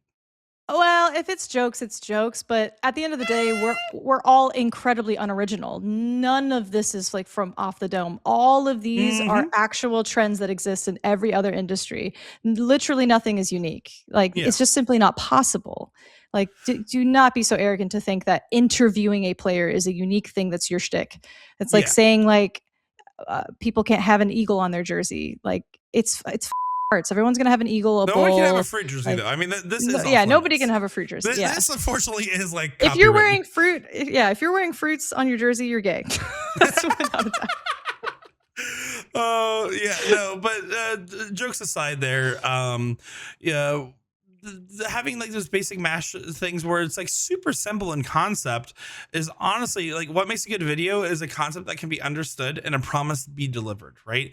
What makes bad videos, conversely, is videos that are too complex for the average person or take too long to get to the point or don't ever get to that point. Like you can clickbait a video as long as you actually do follow through with what you clickbaited about. But if you clickbait on a video and never deliver, then you're going to have a problem, right? Yeah. And then of course, I think the other types of content that I mean, especially in our community, that does particularly well is content that causes discussion. This podcast has not been particularly successful, but boy, has our talk about sponsorships been a very hot button stuff, and content around that has done particularly well.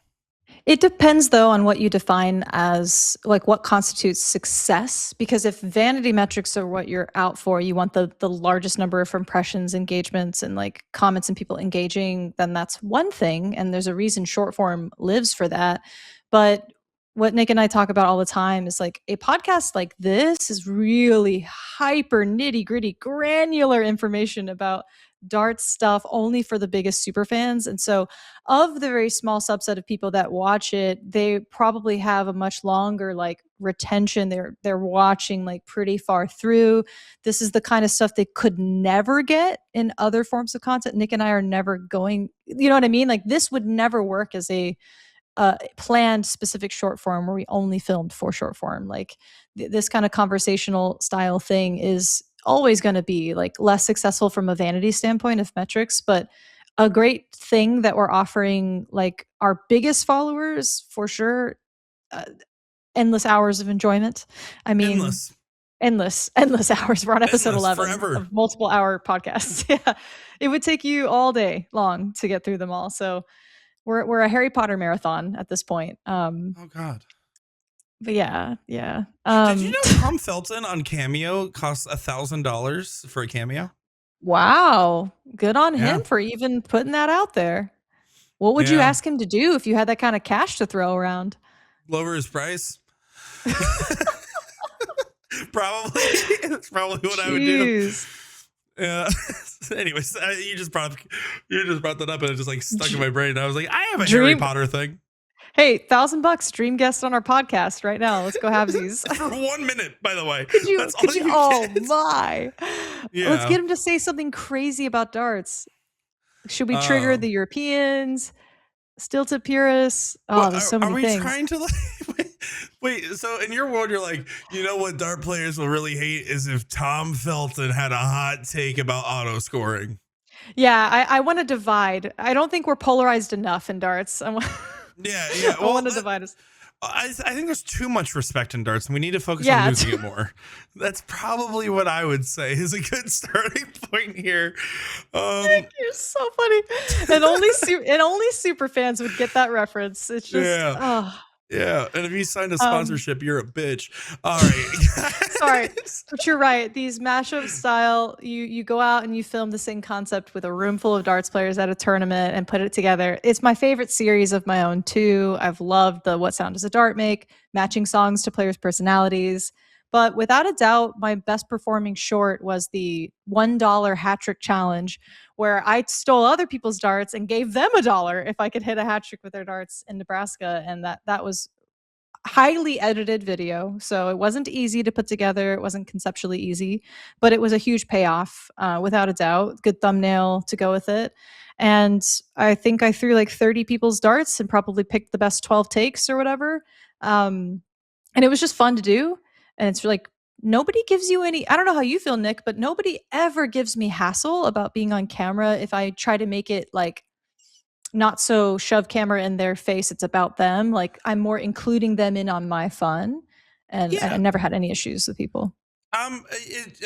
You have to kind of know a little bit of like when Yeah. to do it and who to do it to. In general, it helps if we're already broadcasting or streaming the event because there's an expectation that that could happen now. I think we've gotten really good at setting that expectation and having signage that also says they can happen, right? But in general, and it's funny you bring that up because I was just thinking, like, about stuff that makes a good video is getting people to be comfortable on camera and helping loosen them up. And a lot of that is, especially if we're on camera with them, is trying to brunt as much of that ourselves and enabling them to get loosened Yeah. up, and to try to make the most of those moments. For the most part, I can tell, hey, someone really doesn't want to be on camera. I'm going to walk away. Hey, someone also making it very clear I'm not live is very, very Mm. helpful. I think Mhm. people are a lot more terrified at live because if they have the Mm. ability to like revoke their consent, they feel a lot more comfortable, right? And that should be important because if you go up and you go up to some of these pro players, especially like in between matches with a camera in their face, and you're not reading the room, then you're not doing it right. Like, I don't tap people on the shoulder and have them turn around. I try to make eye contact with them as I'm coming up so they know it's happening and they can give me a clear Yeah. body language if they don't want that to happen. And I've That's never a had good a point. particularly bad experience with that. And the handful of times where someone really didn't want something to happen, I just didn't follow through with it. Right? I just took their portion out. And that's also why if you're doing those like videos where you're going around dart halls, you try to grab 10 more people than you think you actually need, because Yes. hey, some of it might not. Maybe you got the camera angle wrong. Maybe the microphone wasn't working right. Maybe they gave an awkward answer. Maybe they changed their mind. You don't know. And just bigger sample pool gives you more funny things that could happen too. So without a doubt, that's great advice. But if you're not the personality type where you can run around a tournament hall and grab a bunch of people to introduce into your content, my actually probably the highest performing video I've ever done was for A to Z. It was a short that I did a long, long time ago. I started making shorts by just doing checkout attempts. And I learned a harsh lesson right away that, like, if you're not incredibly good at darts, like, you're going to, a lot of shit talking is going to happen. You're going to get some hurt feelings for sure, especially the UK crowd. They went nuts. I had to type in my keyword filter just the word woman, like girl, woman, go get to the kitchen, sandwich, yank. Like, there's a million little keywords that I have to filter out automatically on my profiles. And slowly over time, I've blocked the really aggressive, crazy, like sex perverts and just like insane stuff, right? Um, but I was doing checkout attempts, and like everyone always comes in with this feeling, like you get this impression that they think you think you're incredible and you're doing it to show off. And Hmm. my thought was always that the tone of it is like, I kind of suck at darts and I'm just trying to do this really difficult thing. And if I do hit it, it's cool and I'm going to be really excited. And you're going to get that feeling too, like the way you would with a friend hitting their first 180, hitting their first 100 plus checkout. But I misread the room for sure when I first made those videos. Anyways, my best performing piece of content is me failing 5 times in a row to hit a 99 checkout. I just couldn't do it. Too hard. Hate Hmm. that out. And it's long too. I think it's the full 90 seconds, like max that you could have back in the day. That's been extended since then on TikTok. Anyways, it got 1 million views on TikTok. So it's insane that that many people were interested in watching the journey of me almost do something, but not quite. And that was very entertaining for them. And they all like came in, and it was like, I didn't have that judgment of, oh, you think you're so great at darts. It was like all my pals came in. They're like, "You'll get it next time," sort of a thing. So that was interesting. And that's so funny, like the way you can turn around content. Like I thought about like in February when Will and I were playing, we were just kind of recording ourselves like playing some random pickup games against each other, and I was playing awful. It's been a recurring theme this year. And as I was like playing, he goes up there and he hits a 180 and celebrates on me, and then I go up there, trip one. Last one I decided to aim for it, and I nailed the trip one, and I celebrate right back on him with the obvious like inverse garbage turn. And that video got hundreds of thousands of views. Nothing from that other like matchup was usable in any way, shape, or form. Yeah. But I was able to turn that around because of the fact that like actually the fail was funnier than the success. And there's so many times where you're going to be doing these videos where you think you know exactly what's going to happen when you're recording, and then you turn it around and feel like there's a completely different way. And that's also why I implore you to like get your friends in on it, like show them your stuff that you're working on, show them different clips, see what their perspective and reaction is. If you think something happened, hey, what do you think about this? Because sometimes they help reframe something that like was completely lost notes. Perfect example, DPFL, Jasmine and I were on our content creation arc at the tournament, and I was talking about how at WDF I had a concept for a video that didn't quite work out, where I was going up to different pro players and I said, name the highest checkout you think you can hit within 3 attempts, like 3 clear attempts at that checkout. And if you hit it, you get on the leaderboard. We're gonna see who hits the highest checkout. The problem is you had to set a base in there of some kind, because what ended up happening is I grabbed like Chris Lim and David Fathom. I see we get along, and a few others. And I grabbed a couple of those players, and I said, Ethan DeVera, I said, go ahead and hit checkout. And they all picked 10 plus checkouts, and they all like got darts at double. None of them converted. And I realized after my filming session ended that I had 0 successful attempts, and the fails weren't funny enough on their own. And it was funny. I was talking with Jasmine. I was like, man, I really feel like the concept's there. She's like, well, there's already like that concept's kind of out there. I think I was Mission Darts maybe, or the Jack guy that posted a video, Jack Kenyon or Kenyon. Sorry if I butchered that. And it was like, you go out there and like it's bid on the darts, like name the tune style. Like I could hit 81 and 9 darts. Well, I could do it in 7. All right, I'll see it. Right. And I took that concept and I got Danny Lobby and Kevin Luke to do it. I got Laura Turner against Callie West, and I got Ashton and John Brown to do it against each other as well. And that concept immediately, like you could tell it turned around, because we were filming the lobby of the event where they had a practice board, and a crowd of 20 plus people were watching this happen and cheering when things happened, like as if it was staged. And there was more people watching us film in that front room than any match on the main stage had, other than the CDC Evolution Tour finals. Yeah, see, amazing. And so, like, you know, take your concepts, play with it, and accept that it won't be what you originally thought sometimes. Be adaptable, and then make it your own. Like, I feel like my attempt at doing that checkout name the tune style challenge was very different in our own way. And that was also because these players are not dedicated creators, but rather individual pros that were going up against each other and trying to learn a game in the moment, rather than people that plan to do that all day. Yeah, my advice to people is, unless you're an 80 plus average, just filming yourself playing straight legs of 501 is never going to be interesting enough unless you have an incredible personality or you're really, really attractive.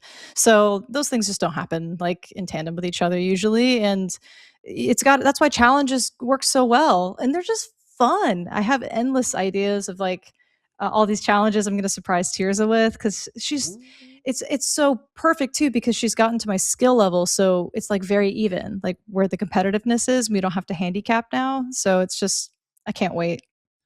Now, just kind of breezing through, because we love talking about darts and we are crushing it. I do want to say there's some content we've worked on that we've loved that didn't perform quite well.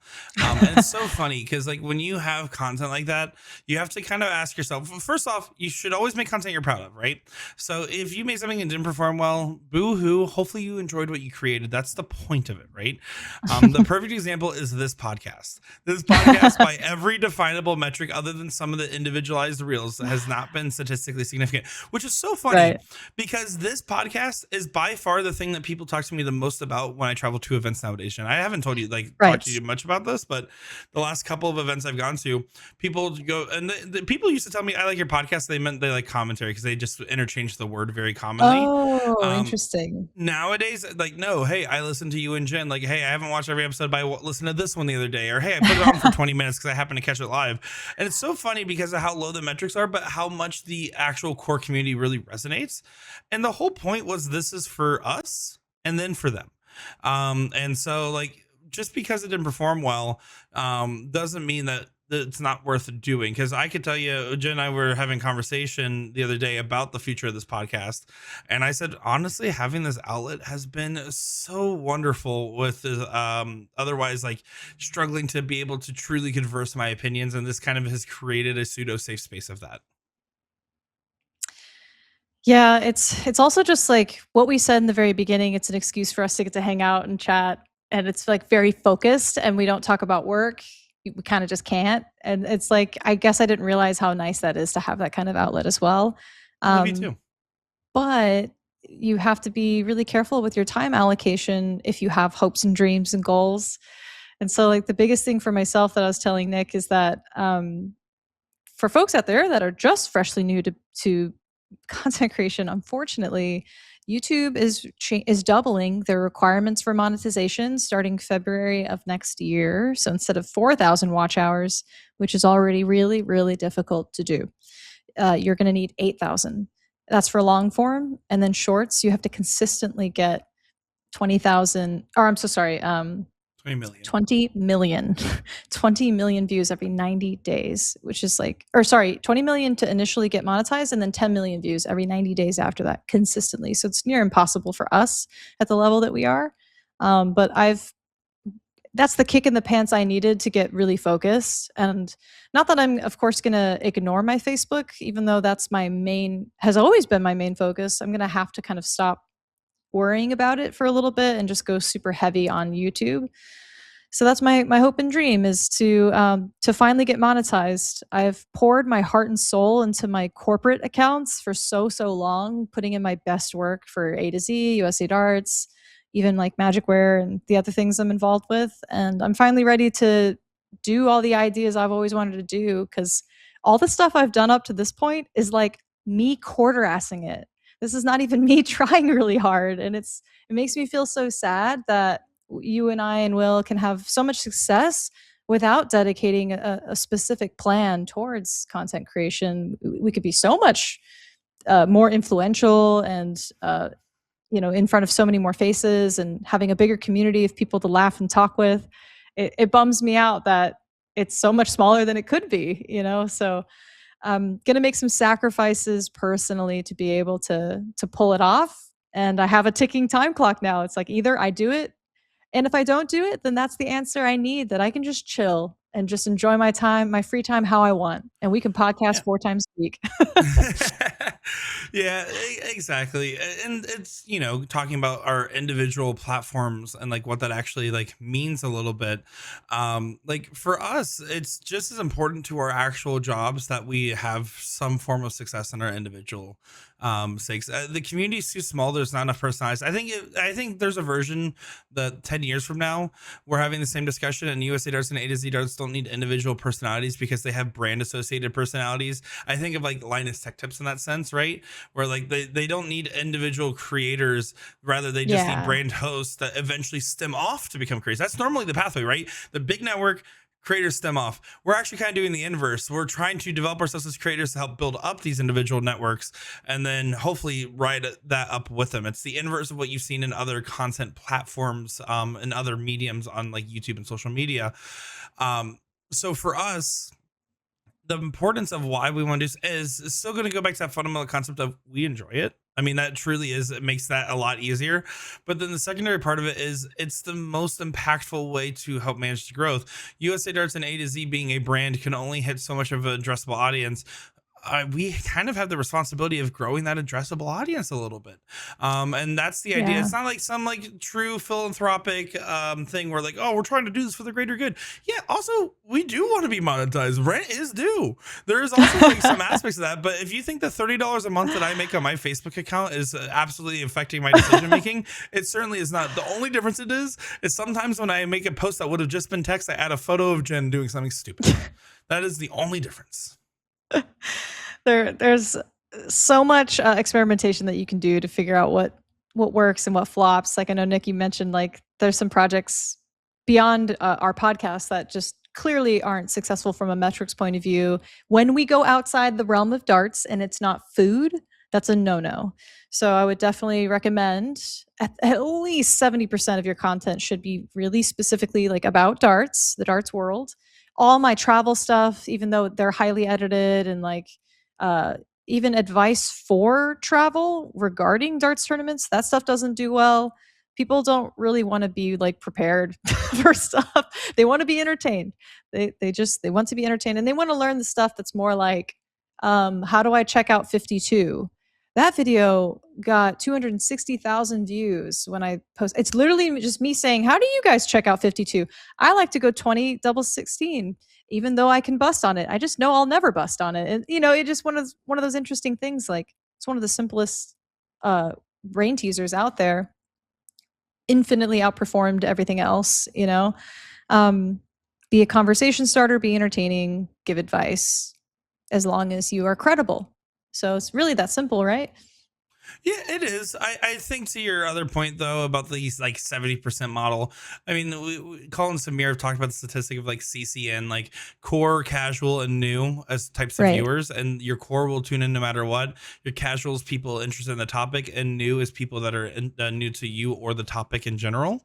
Um, and so there's always a certain like if you can find a video that hits all three of those categories, you have a home run, but most videos only hit two out of the three, and you got to pick what you want to Mhm. focus on. And know that you have to give stuff to your core every now and again or you lose them, but they typically will Mhm. tune in regardless. For me personally, I think I have a lot of desire to make a lot of content that isn't darts related personally. I have a whole music series that I've been wanting to do for the longest time, and if you've ever gone out to a dinner with me, you've seen me work on this video in Yes. private. I have always wanted to go back into doing a version of gaming content. You're not getting more Minecraft Let's Plays out of me. Sorry, guys. The real Nick Man 98 is still up on YouTube. If you want to hear about my 14th birthday, I posted a video about it. It was great. I had pizza and airsoft. It was a good day. Wish I had that for now. 20th birthday was great, though. Don't get me wrong. I had a good time. Went to Disney. But with that being said, is like you keep the ratios in mind as far as like once you start getting success metrics. That's something we have to consider because we have a base now. I can tell you guys personally, make what you freaking want to. I Yeah. mean, just truly figure it out. You'll figure out very quickly. I was talking with our good friend Tommy about this in Florida. I got to hang out with Mr. 2 Minutes himself, and when we were like talking to hang out, he's like, "Yeah, I gave the gaming thing an honest try. I'm really proud of some of the videos I did, and realized that's not necessarily what I wanted to do, but I really made amends with the 14-year-old version of myself that wanted that, right?" And his words, and I was like, "Dude, Uh, that's so for real. Like, I get it." So, make what you want to make. But sometimes you will make stuff like again, we talk about the mini golf video that we did for USA Darts, your OG Dart of the months. I remember the CSE season 5 promo being a fully animated fight scene. By every definition of every other type of video we could have done, those are all videos that failed. But they were either videos that could have gotten turned into something else, like the promos really were always designed to be not standalone, but rather to help give a semblance of a full show feeling. OG Dart of the yeah. month turned into its own beast.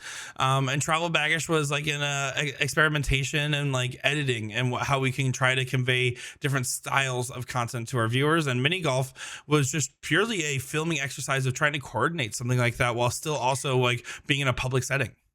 That taught us so much about how to mic up more than 4 people. Like we learned so many technical things during that process. So even though the content flopped, it was still fun that we did it. I would enjoy going back and watching it. And OG fans, you can go to USA Darts and watch our crew take on mini golf. Loser had to create a music video It's incredible. It's an incredible video. Like it's so good. The payoff at the end is so worth it.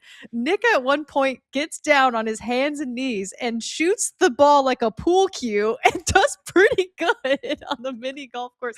It's a great video. Well edited, good concept, just not for darts people. So, you know, choose your time wisely, but like Nick said, like you'll figure it out quickly. Don't get too worried, but at least have the common sense to know you got to make darts content if you want to be a darts player and have a darts following. Yes, exactly.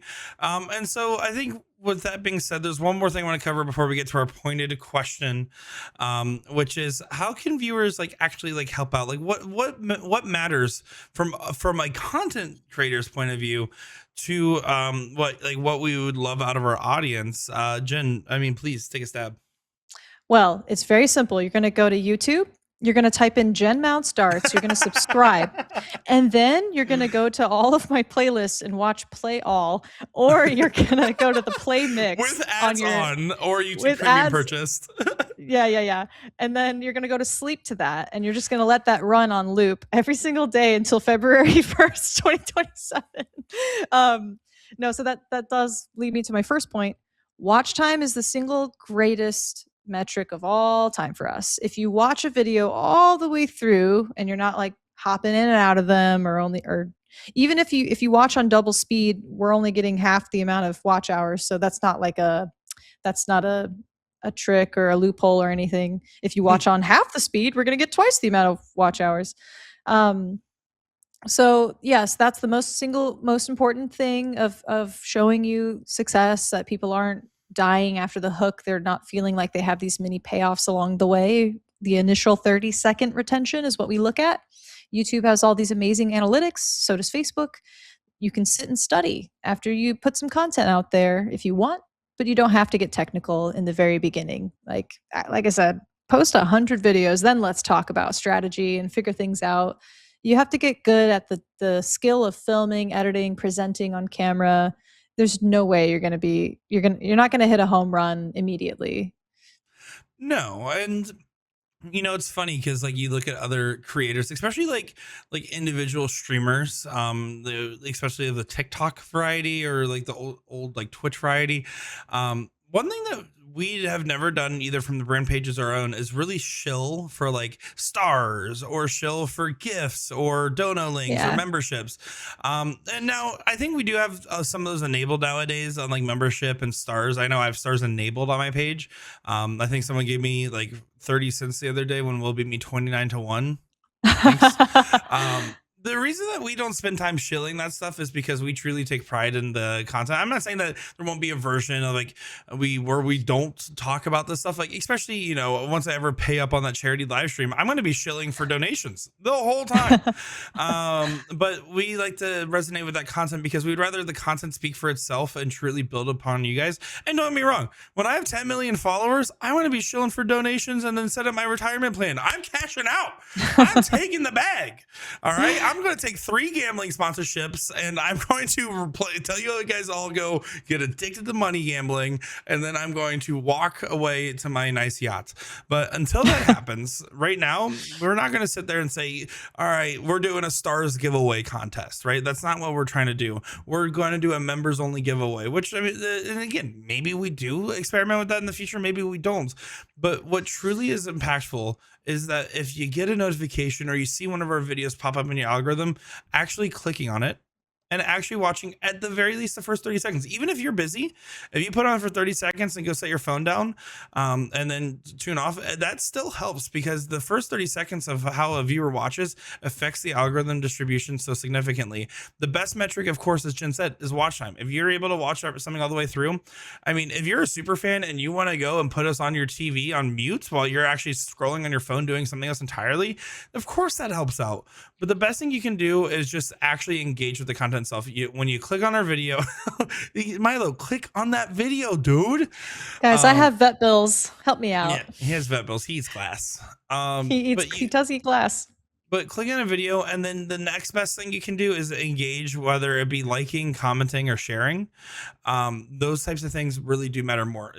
Subscribing actually matters probably the least. It's truly a vanity metric.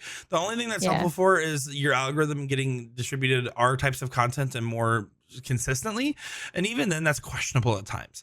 So I would argue that, like, if you ever hear us shilling for subscribers or followers, that's purely superlative, and honestly half the time a bit. It's really Yeah. more about how you watch our content and how long you watch it for. Yes, I would even go so far as to say it doesn't matter as much anymore if people comment.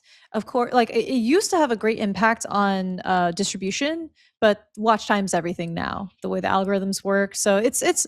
I mean, for me as an individual person, the best thing you can do is comment because that's the most exciting thing. I want to hear from Hmm. people, even if you have something mean to say. I like fighting with people on the internet. It's She does. fun. Like just give me a little something, something. A comment is more just that for me is what makes it worth the while. I want to be in a community of darts players and talk to you about the content that we're creating. But at the end of the day, you actually watching it, understanding it, remembering it, believing in it, living for it. That's the most important thing. Exactly right. And um, truly, the real thing is don't think about it too much when you're watching our stuff. If you're curious how you can help us out, it's just watching, telling your friend to check out a video, sending a link over. I will argue that like the comments on Facebook are still very important because they Facebook does value like the actual like interaction because of the type of social media platform. But yeah, if you comment on Yeah. YouTube, it's just because I want to read your comment. Yeah. And if listen, anybody that knows me knows if you try to send me a message on Messenger, there's a 99% chance I ignore you for 2 weeks by accident. If you leave a YouTube comment, I'm reading it as soon as you leave it because I have notifications on for those. No, Nick, that's so for real because you guys have to understand we get spammed like guys, my Facebook Messenger inbox is like a Tinder dating Hell, profile. This shit is crazy. I can't read but your messages. I miss them 90% of the time. There's just too not like many of my them. Tinder for the record. That's a ghost town. That is for the record. My Tinder is like more like my YouTube comment section. Oh, Nick. Inverted. Oh, buddy. Oh, man. I'm just gonna like, Cheers and I should start a fake account and create an emotional affair with you. That sounds like so much fun. You'll What? never know it's us. I would know Well, immediately.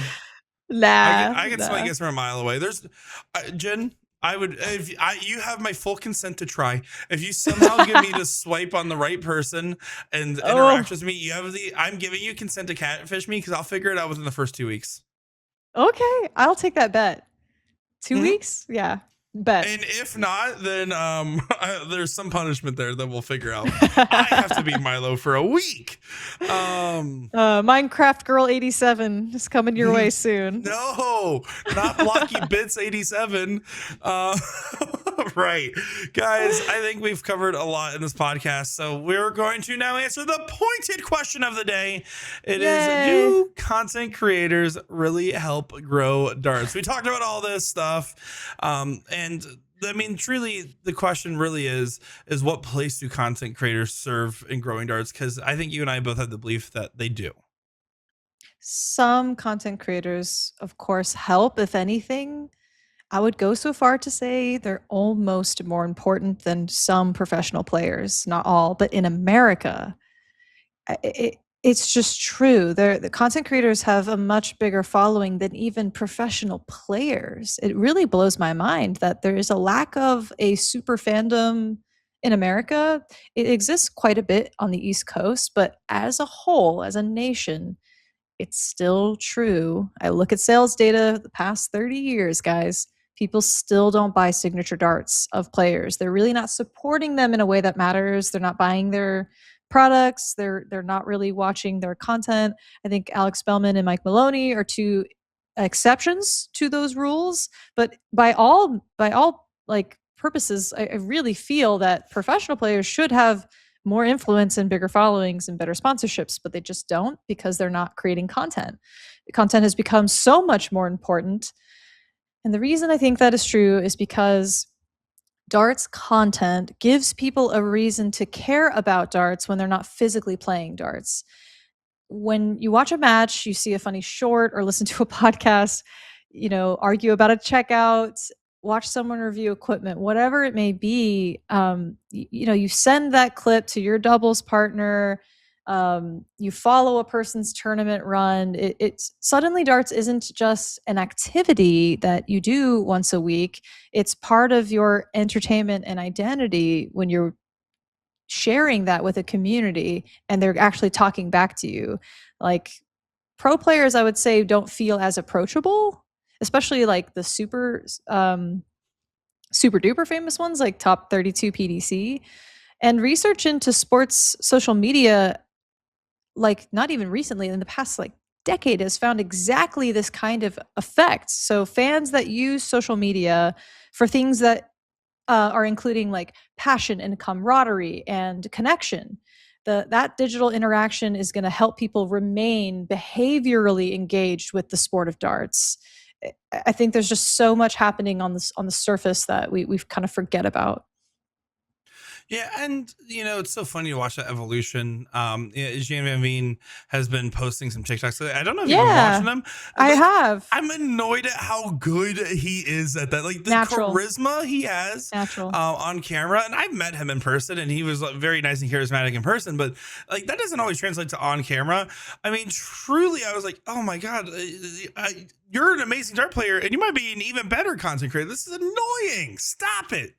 But you see these different people kind of break into space. But what's so funny is like you look at like the European dart system versus the American. And I think one of the biggest difference of why, particularly in America, we have a need for people like us, and that's not me just trying to justify my own job, is the fact is, and it really is this simple.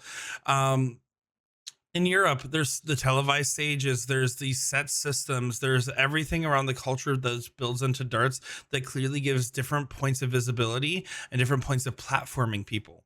That doesn't exist here properly in the States. We've worked hard at USA Darts to try to give a semblance of that. The CDC has done some of that work. Bullshooter on their own, even prior to our involvement, has done some of that work, but Hmm. it's few and far between and inconsistent and disjointed. So it's hard to platform these people and care about these personalities. That was one of the biggest goals I had with the CSC, is to make people actually care about these players and the storyline about their run in this tournament, not just that individual match and cheering for them specifically, right? Content creators help bridge that gap. They help platform individual personalities, highlight aspects of the sport, and really help modernize the game to create and generate true new fan engagement and culture. That's actually the goal. That's actually the difference maker. So when we talk about like, do we help grow darts? I think particularly in America, we're in position to do so, because if you circle all the way back to the start of this section, Jen said there was nobody else doing it, so she decided to do it herself. And the same thing, I had the ego of being able to say I could be a darts producer and get on content, because I decided I could just figure it out before the problem would ever fully arise, and I did. And I think that if there was our industry was 100 times bigger here, that I couldn't have gotten away with doing a stunt like that, just like you wouldn't have gotten into the career path that you got into, right?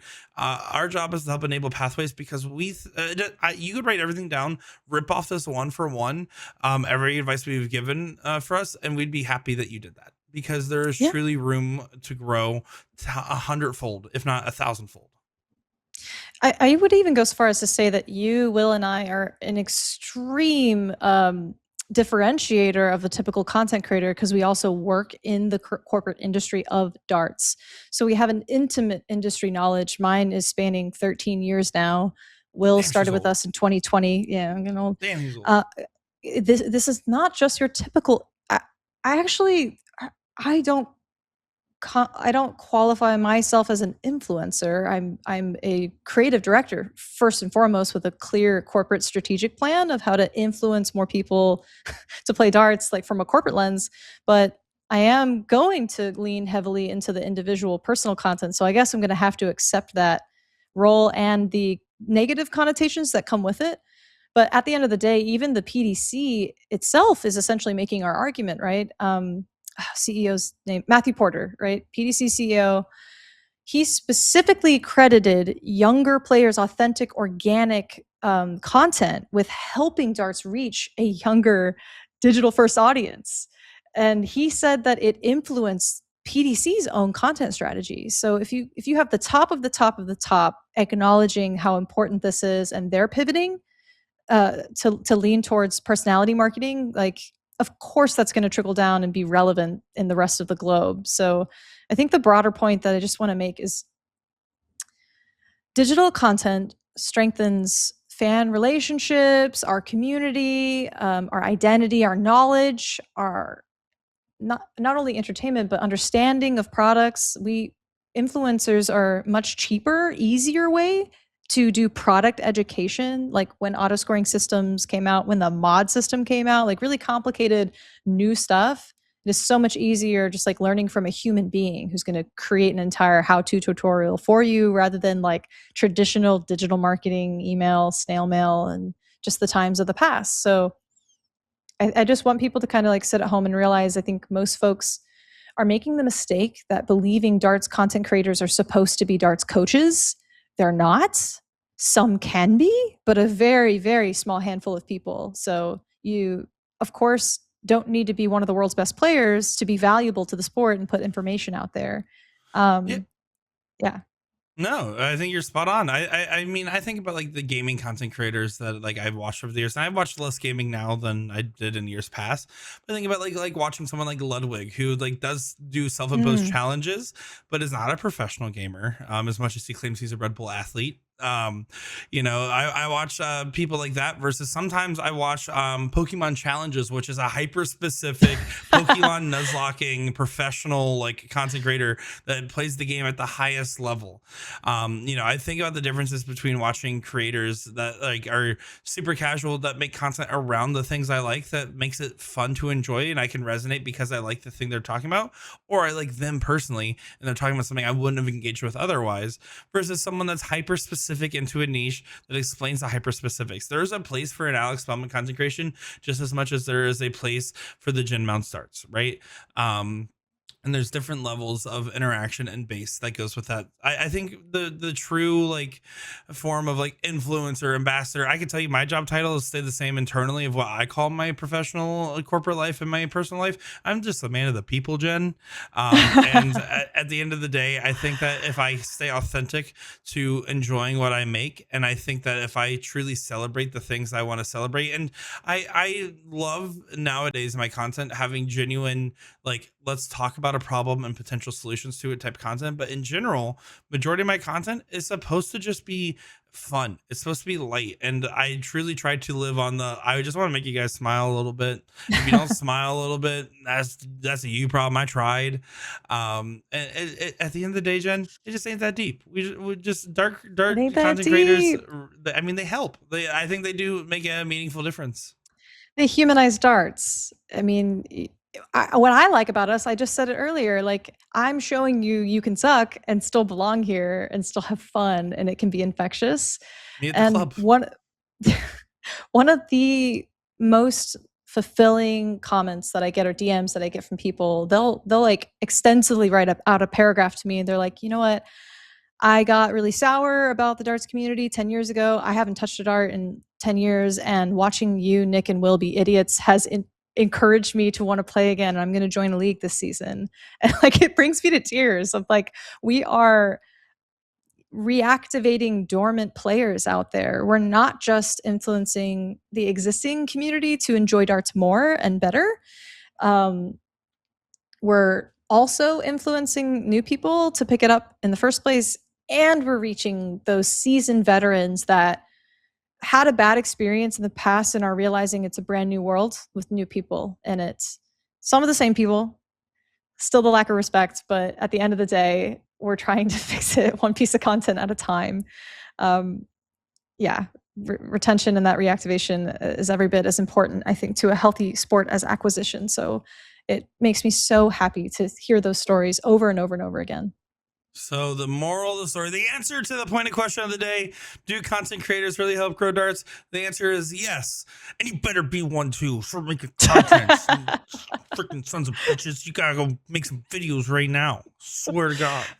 Or tell us how to be better creators. You give us some challenges. Tell Nick what hair color to dye next. Like just be engage with us. We want to hear your ideas. We want to know how to better entertain you. So like and subscribe and watch playlists. Yeah, Guys, Damon. it's episode 11. Before we finish our run of show, it is important to know we actually are going to be reevaluating, kind of readjusting the Pointed Questions podcast. It's been 11 great episodes, and Jen realized that she really is too expensive on her time to be spending it with me. So we're going to be focusing on what that looks like going forward. But that doesn't mean the podcast is going away. It does mean that we're going to be spending a little bit of time in the background here working on what the future of the Pointed Questions podcast looks like, giving it a little bit of an overhaul potentially, and working on some new big content opportunities for us individually to match with the goals that we just talked about here. Is that fair to say, Jen? I think I've got our title. This is the end, or is it? Of the Pointed Oh, Questions yeah. podcast, Yeah. episode 11. And that's the content creation episode, everybody. We're clickbaiting you, and you're clicking back on us, solving darts and life's biggest problems live whenever we sometimes feel like it. Sometimes on Tuesdays, we don't really know anymore, but it's been a good one, and we're going to go now. Subscribe, Bye-bye. like, send us stars. We're broke. Send so many stars. Oh my God, we're hungry. Find Nick's OnlyFans.